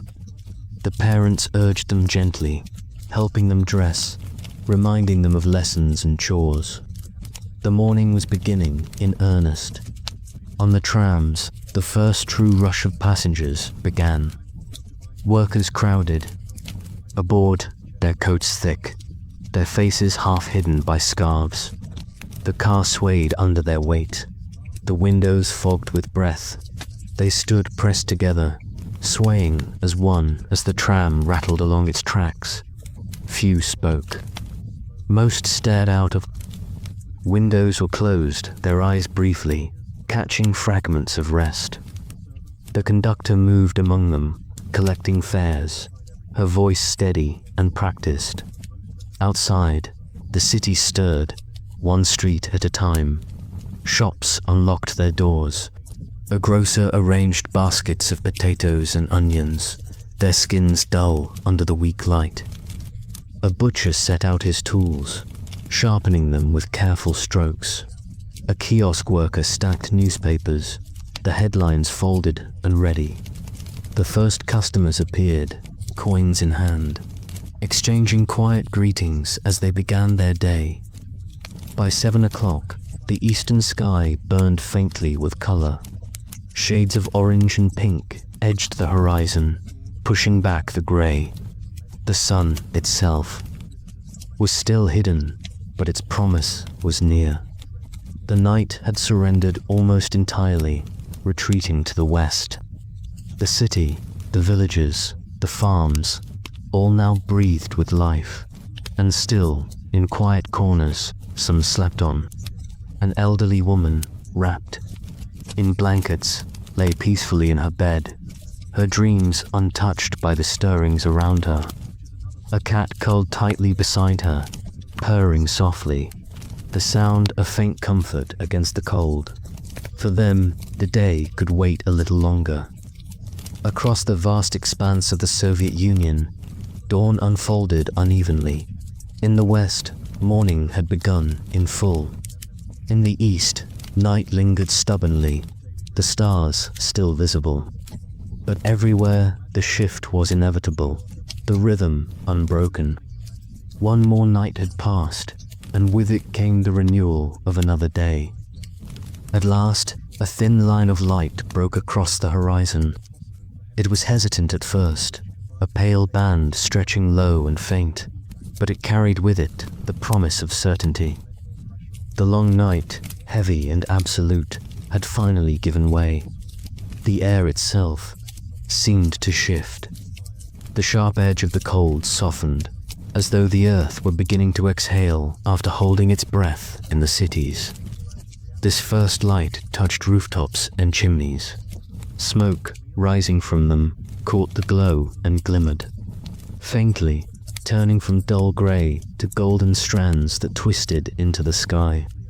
Streets that had been dark for hours revealed themselves in muted detail. The outlines of buildings, the wet sheen of cobblestones, the wires stretched like threads overhead. Shadows shrank back, though they lingered still, clinging to doorways and alleys, unwilling to depart. The sun itself was slow to appear. It edged upward, reluctant yet steady, climbing into a sky that was gradually clearing. Its light was not warm, not yet, but it was enough. Windows across the city caught the glow, turning into mirrors of fire, each reflecting the dawn in its own frame. Trams clattered along tracks, now bathed in dim gold, their metal sides flashing briefly as they passed. The whistle of a departing train echoed louder in this new light, carrying further, filling the air with a clarity that darkness had muffled. On the wide avenues, workers walked in long lines. Their breaths still fogged the morning air, but their faces were more visible now, no longer blurred shadows. Some spoke quietly to companions, their words short and practical. Others walked alone, eyes lowered, carrying bags or tools in gloved hands. The rhythm of their steps matched the city's awakening, steady and deliberate, as if each footfall confirmed the shift from night to day. In a small apartment overlooking a courtyard, a child pressed his face to the frosted glass of the window. He watched as the world outside brightened, fascinated by the changing colors. His mother called him to the table, where bread and tea waited, but still he lingered, captivated by the slow appearance of detail in every corner of the yard below. The swing set that had been nothing but shadow now stood revealed, its chains glinting faintly. A neighbor's bicycle leaned against a fence, its frame sharp against the wall. What had been mystery a moment ago was now clear. To the child, it felt like a kind of magic. In the countryside, the light spread wider, spilling over fields and woods. The frost that had blanketed the ground all night shimmered briefly, each blade of grass catching the glow like tiny shards of glass. Farmers paused in their work to watch the sky, adjusting hats and wiping hands on coarse trousers. For them, sunrise was not novelty, but ritual, the signal that the day's labor must begin in full. Yet still, even in its familiarity, they felt a quiet awe at its arrival. Animals responded to the change. Horses lifted their heads, ears twitching, their breath steaming in slow rhythm. Chickens clucked louder, scratching eagerly at the dirt. Dogs shook themselves awake and barked once, twice, their voices cutting sharp across the stillness. Life unfolded not in a rush, but in a natural sequence, as though all creatures, human and animal alike, obeyed the same invisible bell that rang with the sun. By 7:30, the glow had strengthened. The sun, though low, cast long beams that stretched across the land, painting everything in slanted gold. The domes of churches gleamed faintly, their crosses catching fire against the pale sky. Statues and monuments, erected in squares and courtyards, stood taller in this light, their outlines crisp, their shadows stretched dramatically across the ground. A banner on a government building, red and bold, unfurled in the morning breeze, its color deepened by the sun's rays. Children now filled the streets, on their way to school. Their boots slapped the ground, their voices rose in bursts of laughter. breaking the solemn quiet of the early hours. Some carried satchels of books, worn but carefully held. Others held hands with parents, dragged forward when their pace slowed. Teachers, walking briskly, guided them toward classrooms already warmed by stoves. In villages, children trudged along paths that wound through fields or forests, their breath rising in the chill, their chatter floating like music over the frost. In homes, radios crackled to life. Announcers' voices spread through kitchens, and living rooms, steady and practiced, reading the news of the day. Families listened as they ate, though often their attention drifted, the words blending with the clink of spoons and the scrape of chairs. For some, these broadcasts were a tether to the larger world, a reminder of events far beyond their own walls. For others, they were background noise, part of the fabric of every morning. At factories, the second wave of labor began. Gates opened, machines stirred, and the air filled once more with the clang of metal and the hiss of steam. Workers from the night shift passed their replacements, nodding briefly, exchanging a few words, then disappearing into the streets to seek their rest. Inside, engines roared to life, lights glared, and production resumed in full. The rhythm of industry, unstoppable, pressed forward into the new day. On collective farms, carts rattled along dirt roads, pulled by horses that now moved with energy. Men and women stacked hay, shoveled grain, carried water. The tasks were endless, the cycle unbroken, yet the light made the work feel less burdensome. Voices rose in song, not loud but steady, woven into the sound of tools striking earth and wood. The songs carried across fields, blending with the cries of birds overhead by 8 o'clock. The sun stood clear above the horizon. Its rays poured into courtyards and alleyways, onto frozen rivers and bridges, into forests and open plains. The long darkness had fully retreated, leaving only its memory in the cool shadows that lingered beneath buildings and trees. The city now bustled with full motion. Markets opened, stalls laden with produce, bread, and meat. Vendors called out to passers-by, their voices competing with the rumble of trams and the honking of cars. People bargained, exchanged coins, filled baskets with what they could afford. In hospitals, the day shift had fully taken command. Nurses moved briskly, charts in hand, footsteps echoing on tiled floors. Doctors began rounds, their faces freshly shaved, their coats crisp. Patients stirred in their beds, blinking into the morning light that spilled through windows.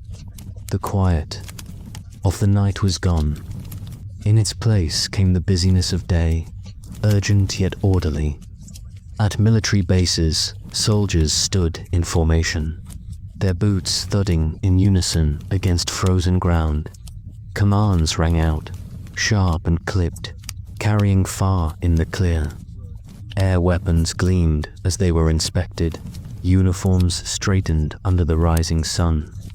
The discipline of the army, visible in every synchronized movement, reflected the broader rhythm of the nation itself. Precise, structured, relentless dot. In small workshops, artisans began their craft.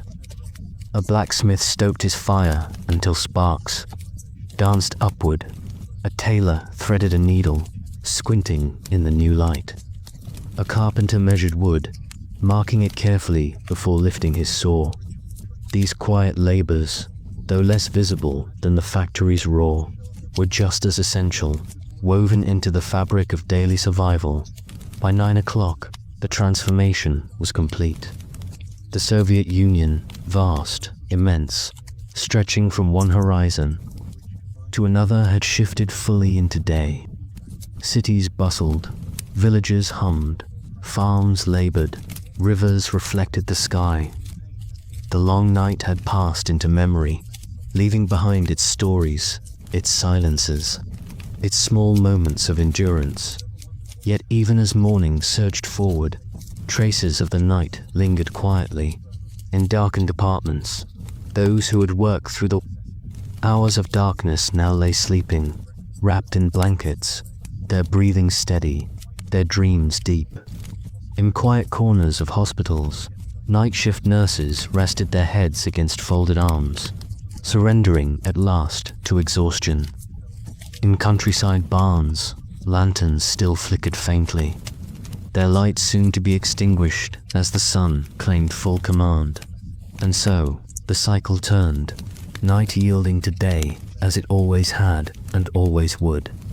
The memory of midnight faded into the brightness of morning, and the people of the Soviet Union, countless and varied, carried themselves into another day of labor, duty, and endurance. By mid-morning, the Soviet Union was fully awake. The glow of sunrise had broadened into a clear, bright sky, pale in places, streaked faintly with lingering clouds. The air still held a sharp chill, but the light carried strength now, filling courtyards, squares, and streets. Shadows shrank closer to the ground, retreating beneath parked cars, benches, and the edges of walls. Every surface seemed to reflect the day's arrival. Metal railings gleamed. Windows shone, and even puddles left by melting frost mirrored the expanse of the sky above. Cities were alive with motion. Trolleys clanged along tracks, their electric, wires humming faintly. Buses groaned as they stopped to collect passengers, doors folding open and shut with rhythmic precision. Pedestrians filled the sidewalks, weaving in steady streams, toward schools, workplaces, and offices. The soundscape was layered now, the murmur of voices, the rumble of vehicles, the shrill calls of vendors at open-air markets, the distant strike of a clock tower announcing the hour. Factories rumbled with greater force than they had at dawn. Inside, the noise was a constant roar, machines pounding, gears grinding, furnaces roaring with heat. Workers moved methodically, their faces focused, their bodies accustomed to the rhythm of labor. The clang of hammers, the hiss of steam, the whir of conveyor belts blended into a single mechanical symphony. Supervisors paced along catwalks above, noting progress, marking down figures, ensuring that quotas were not only met but exceeded.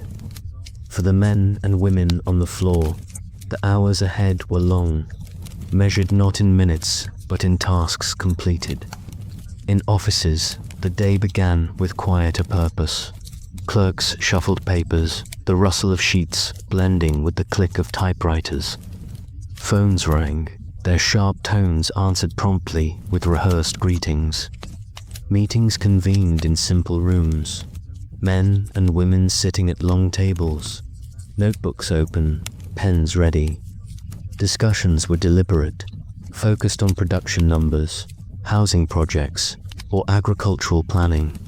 The pace was slower than the factories, but the weight of responsibility was just as heavy, each decision feeding into the broader machinery of the state dots. Schools echoed with the energy of children. In classrooms, chalk squeaked against blackboards as teachers wrote out lessons. Maps of the world and portraits of leaders hung on the walls, watching silently as students copied notes into worn exercise books. The recitation of multiplication tables, the reading of history passages, the repetition of language drills filled the air in waves. Outside, in schoolyards, the sounds were different. Laughter, shouting, the thump of a ball striking the ground. The contrast between study and play defined much of childhood, and both carried their own routines, steady and unchanging. Markets bustled in the brightness of late morning, Stalls lined the edges of streets, their tables stacked with produce, potatoes piled high, bundles of cabbage, rows of onions, jars of pickled vegetables. Fish lay on slabs of ice, their scales glistening in the sun. Meat hung from hooks, wrapped in paper for customers who could afford it. Vendors called out their prices, their voices sharp and rhythmic, competing with one another for attention. Shoppers moved slowly from store to store, examining goods, asking questions, bargaining. When possible, coins changed hands with a metallic clink, and baskets filled steadily. In smaller towns and villages, the rhythm was slower but no less steady.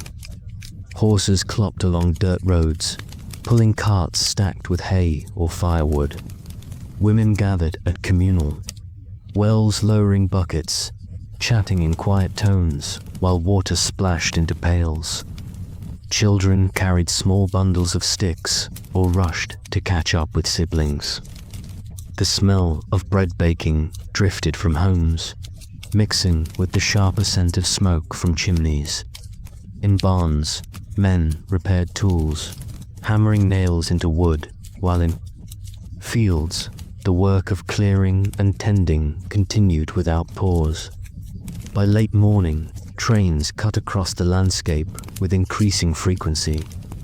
Their whistles echoed for miles, sharp against the cold air. Inside, passengers sat in quiet compartments, wrapped in coats, some reading newspapers, others staring out the window as the countryside slid past. Villages blurred into forests, forests into rivers, rivers into plains. The journey seemed endless, and yet it was as much a part of daily life as walking to school or opening a shop. Conductors passed through the aisles, stamping tickets with practiced movements, while vendors carried trays of tea and rolls dotting hospitals. The activity of the day intensified. Doctors moved from patient to patient, checking charts, issuing instructions. Nurses hurried along corridors, their shoes tapping briskly on tile floors. The smell of antiseptic hung in the air, sharp and clean, mixed with the faint aroma of boiled linen.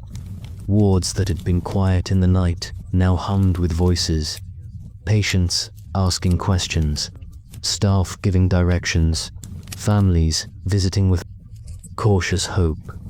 Every bed told a different story, but the rhythm of care tied them all together.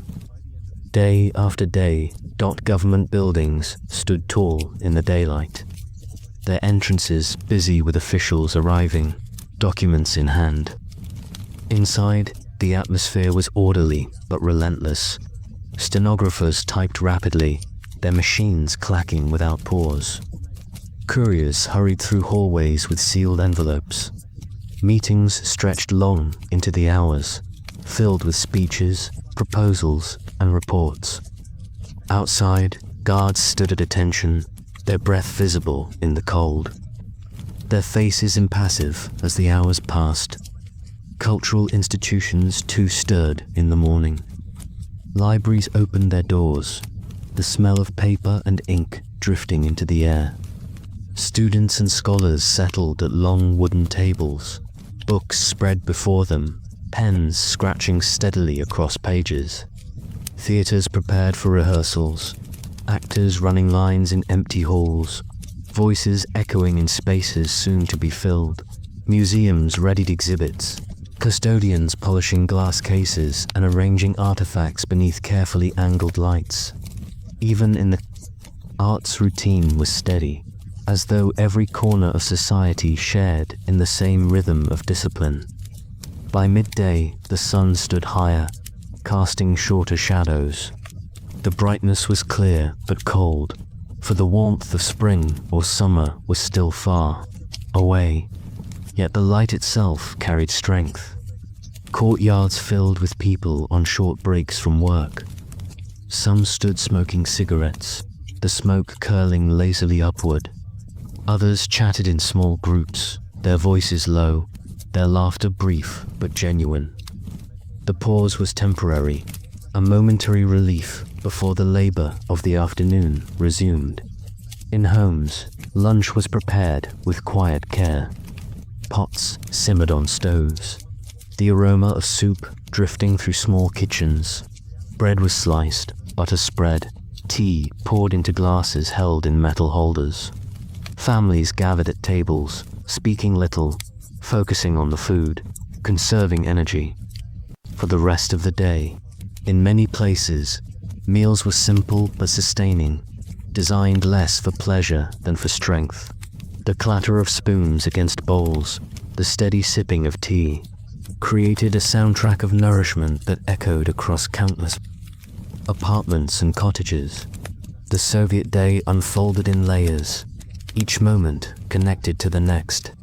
From the roar of factories to the quiet concentration of schoolrooms, from the bustle of markets to the silence of libraries, the rhythm was constant. It was a rhythm of endurance, of routine, of lives carried forward by duty and necessity. And, though each person's story was different, together they created a vast, collective narrative, one that stretched across cities, villages, plains, and forests. As the clock approached early afternoon, the energy of the nation did not falter. Instead, it settled into a steady hum, a balance between the exhaustion of the morning's labor and the preparation for the evening yet to come. The night was gone, but its memory lingered in shadows, in fatigue, in the knowledge that it would return again, as certain as the sunrise. The afternoon in the Soviet Union unfolded with a quieter persistence than the urgency of morning. The first rush of activity had passed. Factories were in full production, offices were deep into their tasks, and schools had settled into their rhythm. The sun hung higher, its light slanting across rooftops, bouncing from windows, and resting in wide, pale beams on the streets below. Shadows grew shorter, pressed close to the ground, and the brightness of the sky held steady. Though the air remained cool, workers returned from lunch breaks, their footsteps steady, their faces set to the hours still ahead. Inside factories, the roar of machines never lessened, a ceaseless hum that filled every corner. Metal clanged against metal, sparks flew from welding torches, conveyor belts whirred in endless loops. The air was thick with the smell of oil and smoke, the tang of heat from furnaces. Men and women bent to their labor, repeating motions until they became instinct, the rhythm of production etched into muscle and memory. Supervisors checked progress against schedules, their notes quick, their eyes sharp, in offices. The pace was measured but firm. Telephones rang at intervals. Typewriters clicked in unbroken chains. Pens scratched across sheets of paper. Stacks of documents shifted from one desk to another, each requiring review, signature, or stamp. Windows let in cold light that settled. Across files and folders, rows of chairs, and portraits of leaders staring down from walls. The atmosphere was one of discipline, of steady motion that carried no sense of haste, yet left no room for pause. For school children, the afternoon brought final lessons. Classrooms grew warmer with the press of bodies, the air thick with the chalk dust of long hours. Teachers' voices continued with steady determination, reciting formulas, explaining passages, drilling geography. Students leaned over desks, pencils scratching, eyes heavy with the weight of the day. Outside, the faint sound of laughter drifted from those released early, their games echoing against the walls of courtyards. By late afternoon, halls emptied, footsteps faded, and schools settled into silence once more. Shops and markets carried on their trade. Crowds moved steadily, carrying bags or baskets, their coats buttoned against a lingering chill. Lines formed in front of counters where supplies were scarce. Customers waited with quiet patience, the murmur of voices low, the shuffle of boots marking time. When goods were placed on shelves, hands reached quickly, items claimed and tucked, away before they could vanish again. Bread, milk, butter, staples of everyday life carried a weight far greater than their simple form. Vendors worked briskly, their movements practiced, their eyes scanning the flow of people without pause. As afternoon edged toward evening, streets thickened with motion. Workers left factories in waves, their footsteps rhythmic, their breath rising in faint clouds. Buses filled, trolleys rang their bells, and trains prepared for the evening rush.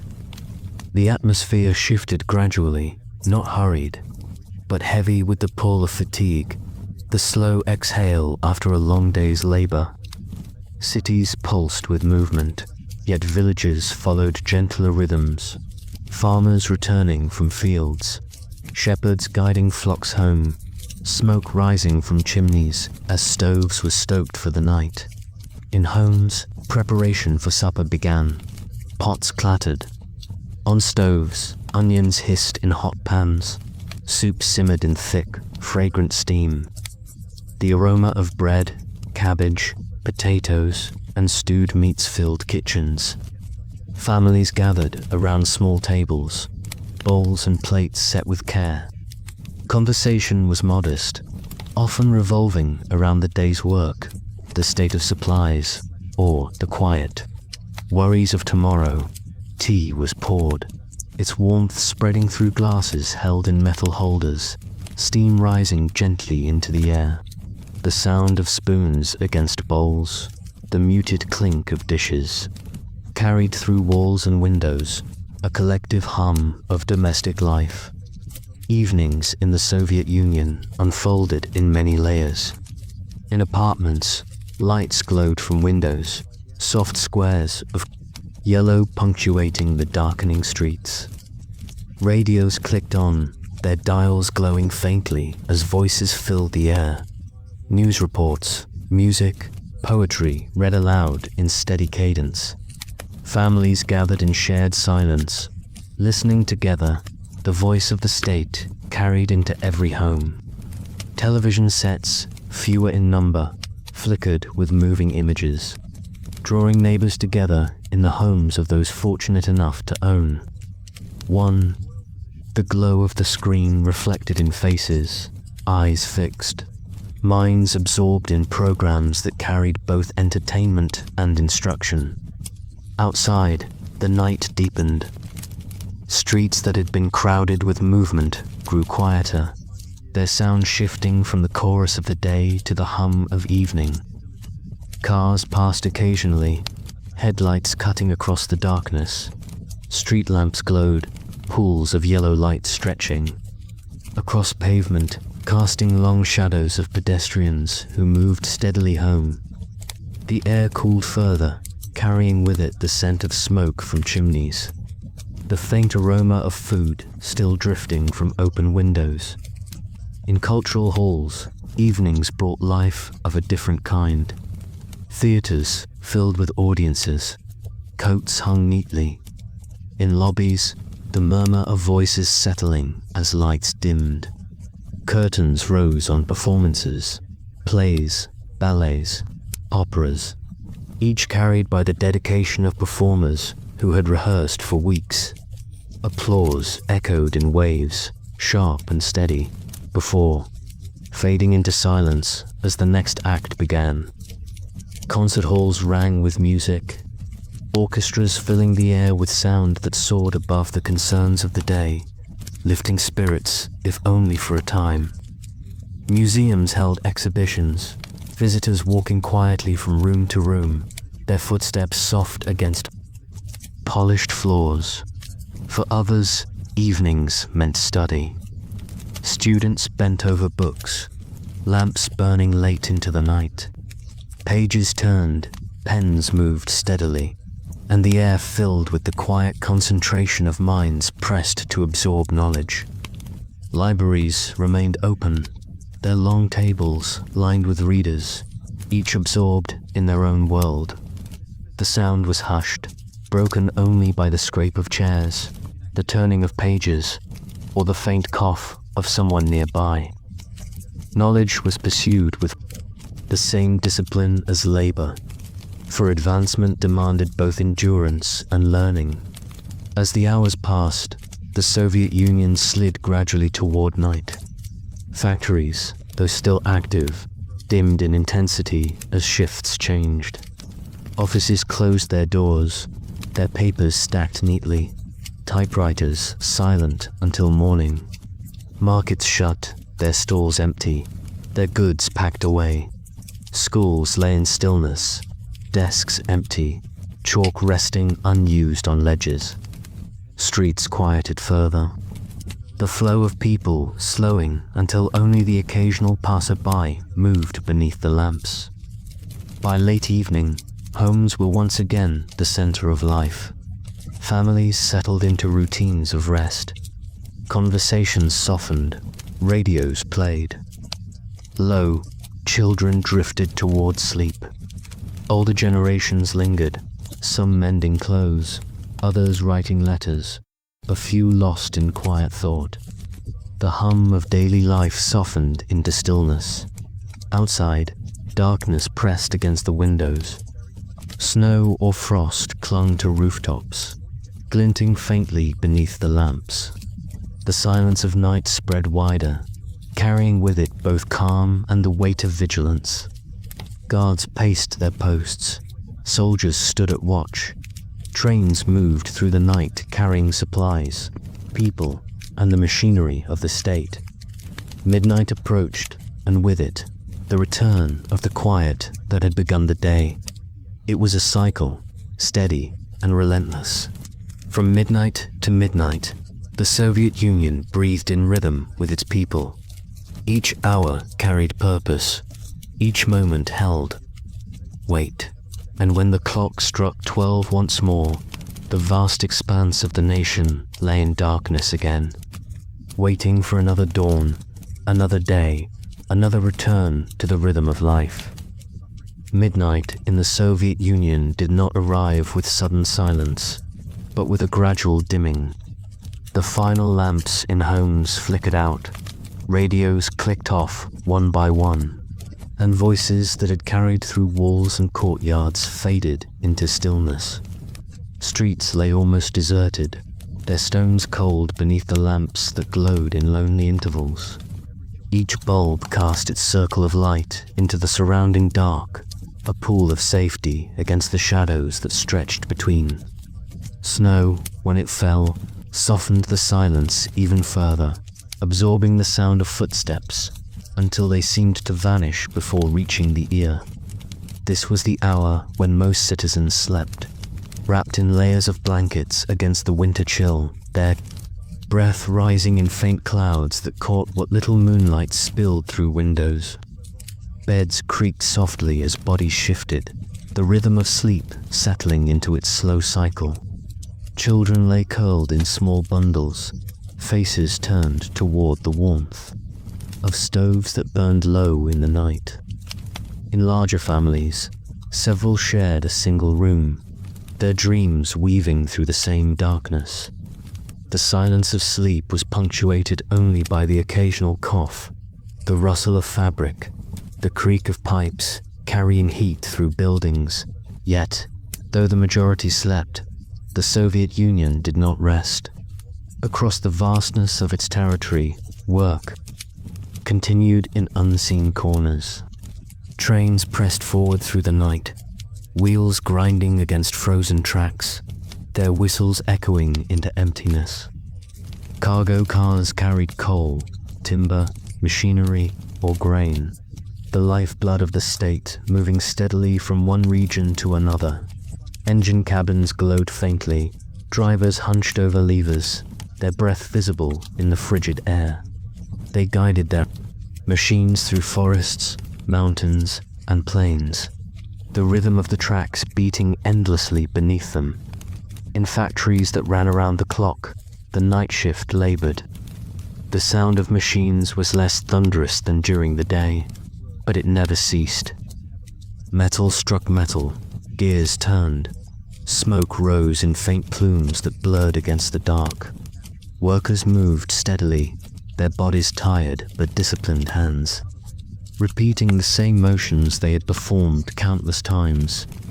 Supervisors marked logs, recording the progress of hours. The glow of furnaces lit faces, casting deep shadows, while the scent of hot oil and burning fuel lingered heavy in the air. For these men and women, night was no time of rest, but simply another portion of the endless cycle of production. Elsewhere, guards and soldiers kept watch. At the borders, patrols trudged along fences and outposts, rifles slung across shoulders, eyes fixed on the darkness.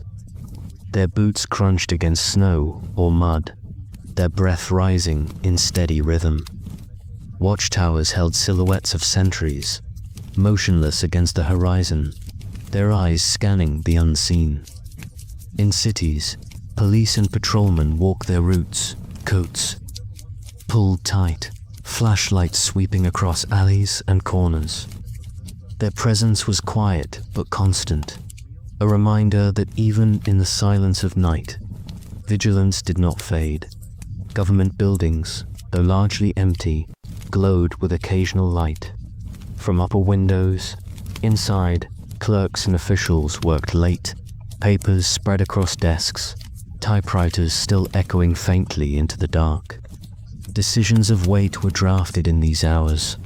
Plans for industry, reports on quotas, orders for supply. Cigarette smoke curled in the air, the ashtray filling steadily as pens scratched across paper. The night offered no true pause for the machinery of the state, for deadlines pressed with the same weight whether the clock read noon or midnight. Hospitals and clinics, too, remained awake. Nurses moved softly through halls, shoes muffled against linoleum, trays of medicine carried with steady hands. The faint beeping of machines, the soft moan of patients, the low voices of doctors consulting together. These were the sounds. Of the late hours, windows glowed dimly, signaling that within, lives were being tended and saved. In maternity wards, newborns cried, their first breaths rising into the silence of the sleeping city, marking the beginning of new life at an hour. When most slumbered prisons, hidden behind walls and gates, held their own silence. Guards patrolled the perimeters, keys jingling at their belts. Inside, cells were dim, shadows stretched across concrete, prisoners lying on narrow bunks. The hours dragged slow in confinement, the weight of walls pressing down heavier at night than in day. Some whispered in low voices, others lay in thought, while a few surrendered to restless sleep. The air was thick, heavy with the echo of doors bolted shut. In villages, midnight meant deeper, quiet still. Wooden houses stood dark against the snow, smoke trailing thinly from chimneys as stoves burned low. Dogs barked occasionally at the distant sound of a cart or a lone figure moving along the road. Otherwise, the silence was profound, broken only by the cry of an owl or the wind pushing against fences and roofs. Fields lay frozen, vast and untouched beneath the stars. In such places, the immensity of night felt complete, the world reduced. Two small circles of warmth where families lay sleeping. Beyond the immediate silence, however, the Soviet Union stretched across 11 time zones. Midnight in Moscow was morning elsewhere, noon in yet another place, dusk at the far edges of the land. Factories in Siberia were just beginning their day's labor, while fishermen along the Pacific coast prepared their boats in the faint light of dawn. The country never truly slept as one. Instead, Its vastness ensured that life continued without pause. A constant flow across distance and time. For those awake at this hour, students studying late, writers bent over pages, lovers whispering.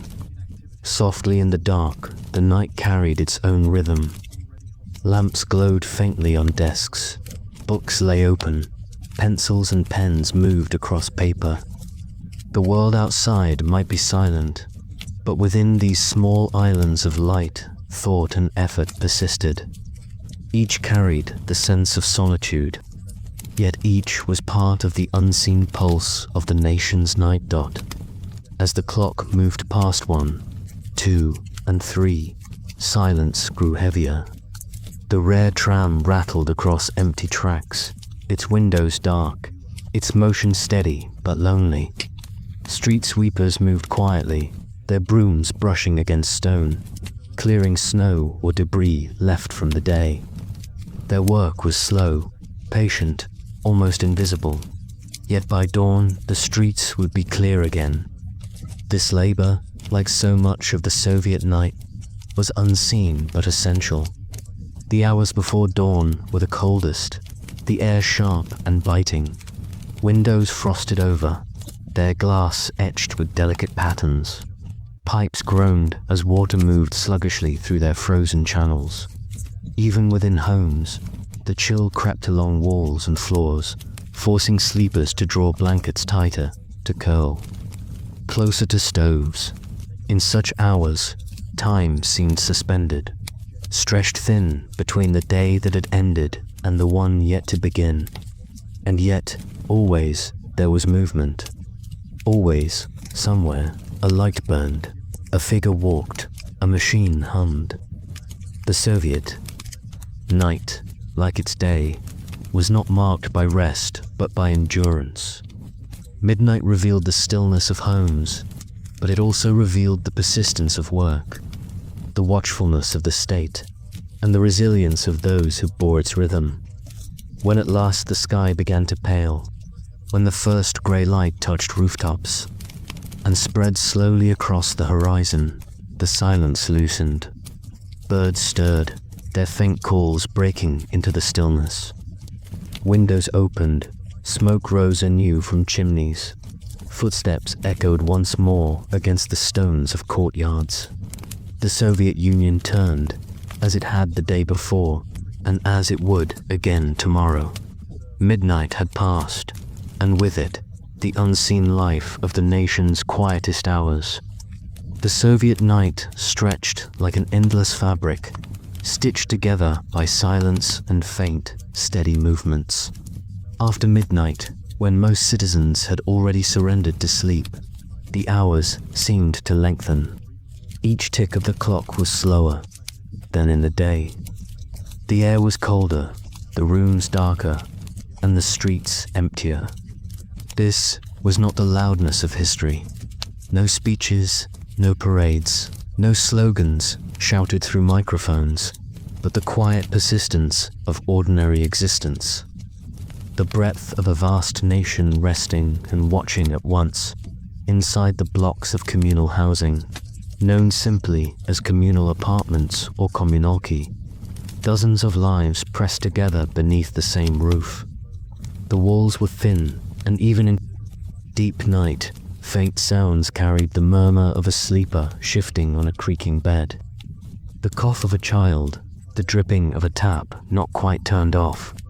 Kitchens were empty now, the samovars cooled, pots stacked neatly, and the smell of cabbage, soup or bread lingering faintly from earlier in the day.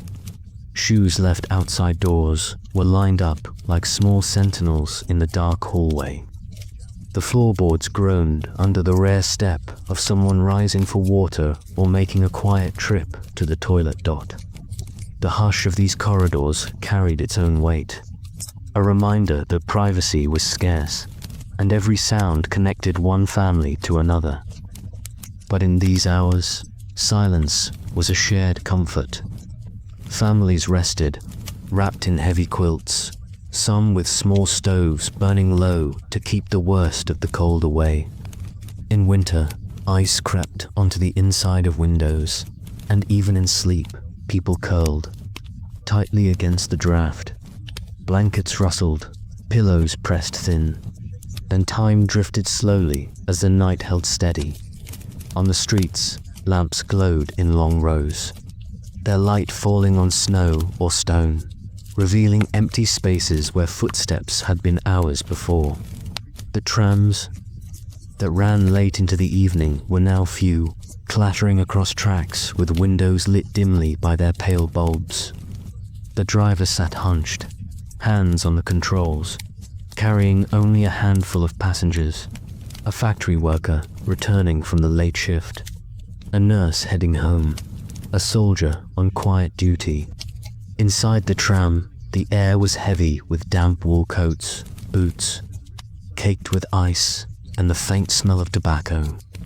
Passengers sat in silence, shoulders pressed close, eyes turned toward the floor. No one spoke. The rhythm of the machine did all the speaking required. Factories, however, could not afford silence. The hum of machines continued, steady and relentless. Sparks from welding lit shadows, and the clank of hammers against steel echoed into the dark. The night shift worked with the same precision as the day shift, though the atmosphere was different, quieter, more focused, with fewer voices raised. Foremen walked slowly between rows of machinery, clipboard in hand, marking progress. Coffee was scarce, but workers fought fatigue with determination, for the quotas did not rest at night. Sweat beaded on brows despite the cold outside, as furnaces and engines poured heat into the vast spaces of the workshop. Railway yards, too, thrived in the small hours. Engines hissed and steamed, brakes screeched, and couplings clanked as cars were joined or separated. Yardmen moved with lanterns, their small lights bobbing against the dark. Shouts carried across the iron tracks, low and muffled, as teams coordinated the endless task of moving goods across the expanse of the Union. Coal dust hung in the air, blackening gloves and coats. From far off, a whistle cut across the stillness, as a freight train began its journey toward another city, another day. The rails stretched endlessly into the night, a sign of the vastness beyond sight. Border posts carried another rhythm altogether. Along frozen fences and snowy watchtowers, guards kept vigil. Some paced slowly, rifles slung over their shoulders, boots crunching in measured rhythm. Others sat inside small heated huts, sipping tea and rubbing their hands together. The silence of the border was deceptive. Behind the calm stretched the ever-present sense of duty, of watchfulness. Lights glowed faintly in barracks, while dogs barked sharply at sounds carried by the wind. For those stationed in the remotest posts, the night seemed eternal, broken only by the changing of shifts and the slow rise of dawn that felt far away. Prisons, hidden from view of ordinary citizens, bore their own weight of silence. In small cells, prisoners lay restless. Some whispered to themselves, others traced the cracks in the walls, while others lay staring into the dark, their thoughts stretching back to earlier times, earlier lives. Guards patrolled steadily, their boots echoing against stone floors, keys jangling at belts. Somewhere, a door slammed, the sound carried through corridors like a warning. Midnight in these places was long, stretching with a heaviness that pressed on every mind within. But night was not only labor and confinement, it was also the realm of the small and the ordinary. In countless kitchens across the Union, lamps glowed dimly as students bent over books. University exams, assignments, and essays pushed them into the early hours, their eyes burning with fatigue but their pens still moving. Histories, equations, poems, and political treatises covered there. Pages, the words traced with tired but determined hands. Mothers, too, sat awake by stoves, mending clothes by lamplight, needles moving steadily through fabric as the rest of the family slept. These quiet labors, unseen by anyone outside the home, carried the weight of endurance just as surely as any machine or patrol. In villages, the stillness was even deeper. Wooden homes stood silent, their roofs covered with frost, their windows dark. Fields stretched into the night, empty, frozen, patient. A horse shifted in a stable, hay rustled softly, and in some barns a lantern burned faintly, keeping animals calm. Dogs barked at the rustle of the wind, then fell silent again. The sound of an axe in the distance, someone splitting logs for the morning stove, echoed against the night. Sharp and brief, such moments revealed that life, though slowed, never truly ceased. Somewhere, across the 11 time zones, midnight meant something different. In Vladivostok, it might be morning, the market beginning to stir. In the far north, midnight could arrive with no true darkness at all. The pale glow of the Arctic sky holding steady across the horizon. In Central Asia, desert winds carried through sleeping towns, stirring dust in courtyards where children had played earlier in the day. The enormity of the Soviet Union meant that no single hour could belong to all its people at once. When Moscow slept, others woke. When one factory went quiet, another began its day. The night was a chain stretched endlessly across the land, with no single link ever truly still. For the insomniac, the one who lay awake in a narrow bed, staring at the ceiling, the hours after midnight felt longest of all. Thoughts moved in circles, drifting from memories to fears to distant hopes. The silence around them made every creak of the building, every drip of the pipes, louder than it seemed by day. Sometimes, footsteps echoed faintly in the stairwell as another restless soul passed. Sometimes, a neighbor's radio crackled with faint music, playing softly as though it might soothe the dark. But often there was nothing, only the long wait of night, pressing until the first signs of dawn. The deepest hours, between 3 and 4, were the coldest. Windows froze with new layers of frost, pipes groaned louder, and even stoves seemed to burn low. Streets were emptier than ever. The occasional truck rumbled past, headlights cutting through snow, carrying bread or coal to be delivered before morning. Street sweepers continued their slow work, bundled in heavy coats, their brooms, moving across cobblestones in patient arcs. Their breath clouded before them, and their footsteps left tracks soon covered by fresh snow. By this time, those who had labored through the night began to feel the fatigue settle heavily. In factories, workers leaned against their stations, wiping sweat and grease from their faces. In train cabins, drivers drank from tin cups of lukewarm tea to keep their eyes open. In hospitals, nurses paused in the dim light, leaning for a moment against walls before continuing their rounds. The night stretched onward, asking patience from all who still moved within it. And then, slowly, a change began. The horizon inched toward grey, though the sky remained heavy with cloud. The silence of the small hours softened, as though something new approached. Birds stirred faintly in trees and on ledges, their small movements breaking the stillness. In villages, the first fires were lit again, smoke rising thinly into the pale sky. In cities, bakery ovens were stoked, and the scent of fresh bread drifted into alleys. The long hours of night were beginning their retreat, step by step, toward the slow arrival of morning. For the people of the Soviet Union, this cycle was familiar. Night pressed long, but it always gave way to day. Midnight was endured, worked through, and lived in silence. It was in these hours, unseen, rarely remembered, that the ordinary strength of millions revealed itself. Not in speeches, not in parades, but in the quiet patience of those who labored, slept, and watched beneath the vast, silent sky. The darkest hours of night, when the clock crept past 4, were the heaviest.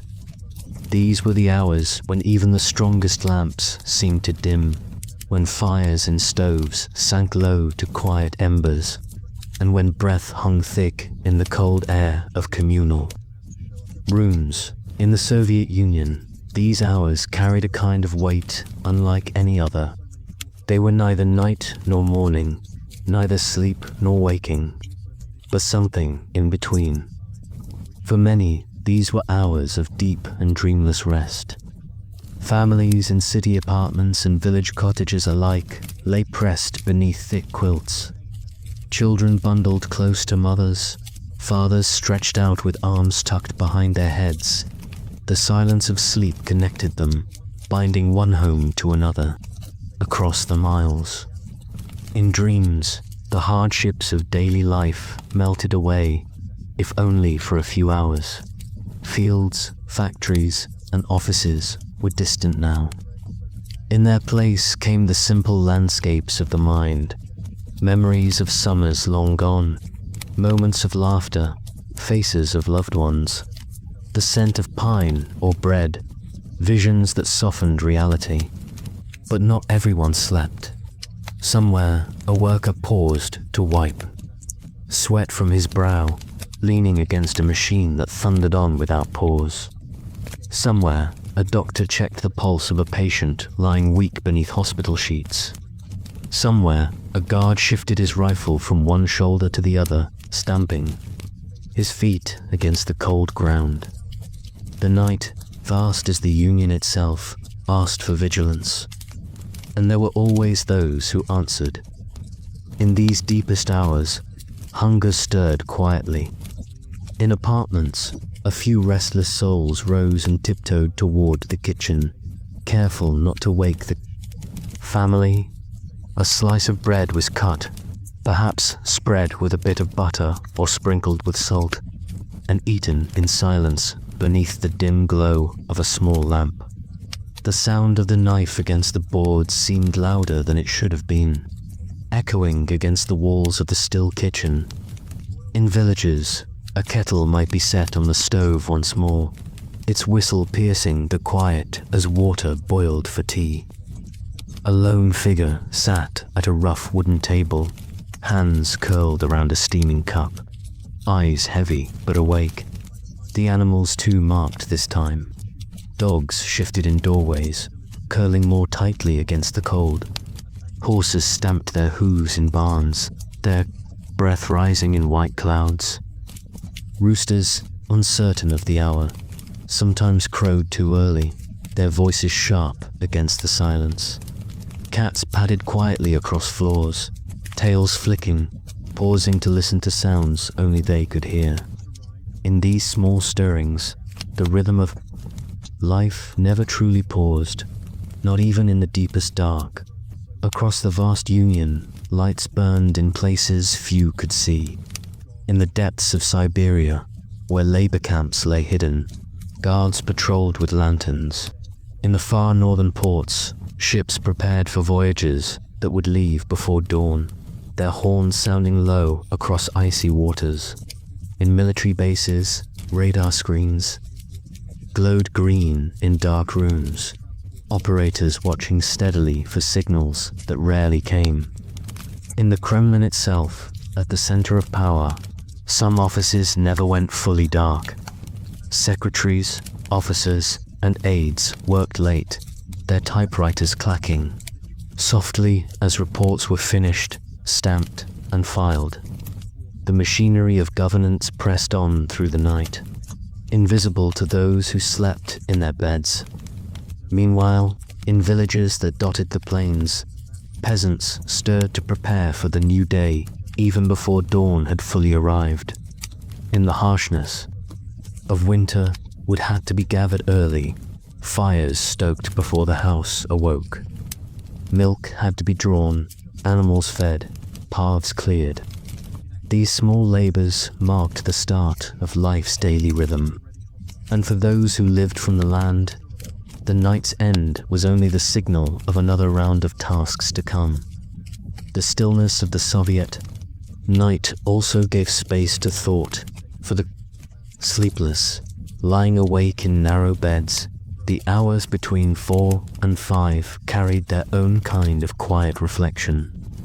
The mind wandered to the past, 2 lost friends, 2 moments of youth, 2 times before war, before rationing, before quotas and shortages. It wandered to toward hopes for the future, however fragile. Perhaps a child would study well and move to the city. Perhaps the harvest would be better this year. Perhaps a loved one would return from distant duty. In these silent moments, the heart clung to possibilities, even as the darkness weighed heavily on the present. Slowly, the hour shifted. The blackness of the sky softened into grey, though the stars still lingered faintly. The change was subtle at first. The way a lamp's glow seemed less sharp, the way shadows thinned on the walls, the way the silence began to break into fragments of sound. The Soviet night, so long and vast, was giving way to morning dot in cities. The first trams stirred again. Their metal wheels screeched lightly against the tracks as they left their depots, sparks flickering beneath them. Drivers, weary but steady, sat at their posts, ready to carry the first workers of the day. Street sweepers paused to lean on their brooms, watching the faint glow rise over rooftops before resuming their steady work. Bakery windows lit up, and the scent of warm bread spread into the streets, a quiet signal that the day was beginning. Once more, factories that had worked through the night prepared for the change of shifts. Workers who had endured the long hours stretched, yawned, and removed gloves heavy with grease. Faces were lined with fatigue, but their tasks were finished for now. New workers arrived, rubbing sleep from their eyes, adjusting coats, ready to take their places. The rhythm continued, one shift blending into another, night into day, the machinery of labor unbroken dot in villages. Smoke rose steadily from chimneys. Children stirred beneath blankets, rubbing their eyes as mothers called them to rise. Fathers pulled on heavy coats, preparing to face the fields or barns. The first sound of axes splitting would carried across the frosted air, sharp and steady. Roosters crowed with more certainty now, their voices matched by the lowing of cows eager for the morning milking. Life, which had paused in silence for the long night, now surged forward again with renewed energy. By 5:30, the first true glow of dawn touched the horizon. The greys softened into pale blues, and in some places, faint streaks of pink and gold appeared. Birds began to sing more boldly, their voices rising above the fading silence. The city grew louder, footsteps echoed in stairwells, doors opened and closed, engines started, and voices rose. What had been hidden beneath the blanket of night now stirred to life once more. The night in the Soviet Union had been long, stretching with the quiet weight of vigilance, labor, and rest. It had held the silence of sleeping families, the hum of factories, the whistle of trains, the steps of guards, and the small movements of countless unseen lives. It had been heavy, cold, and unbroken, yet within it, life had persisted in all its forms. Now, as dawn broke, that life returned fully to view, the hidden hours receding into memory. For those listening now, perhaps with eyes closed, the story of that night is less about politics or power than it is about endurance, the simple, steady strength of ordinary people living through ordinary hours. It is about how night connects us all, in silence, in rest, in work, in dreams. It is about how, no matter how long or cold, night always yields to morning. And so, as the Soviet sky brightened, the city stirred, the villagers rose, and the trains rolled on, the night's chapter closed. The sun, pale but steady, lifted above the horizon, marking the start of another day in the endless rhythm of life. The night was gone, but it would return again, as it always had, carrying with it the same quiet endurance, the same patient strength. Now, as you rest, you can let this night go too. The weight of the Soviet midnight has passed. The dawn has come, soft and certain. And as you drift into sleep, you may carry with you the calm of that night, the silence of streets, the warmth of quilts, the patience of workers, and the quiet promise that morning always returns.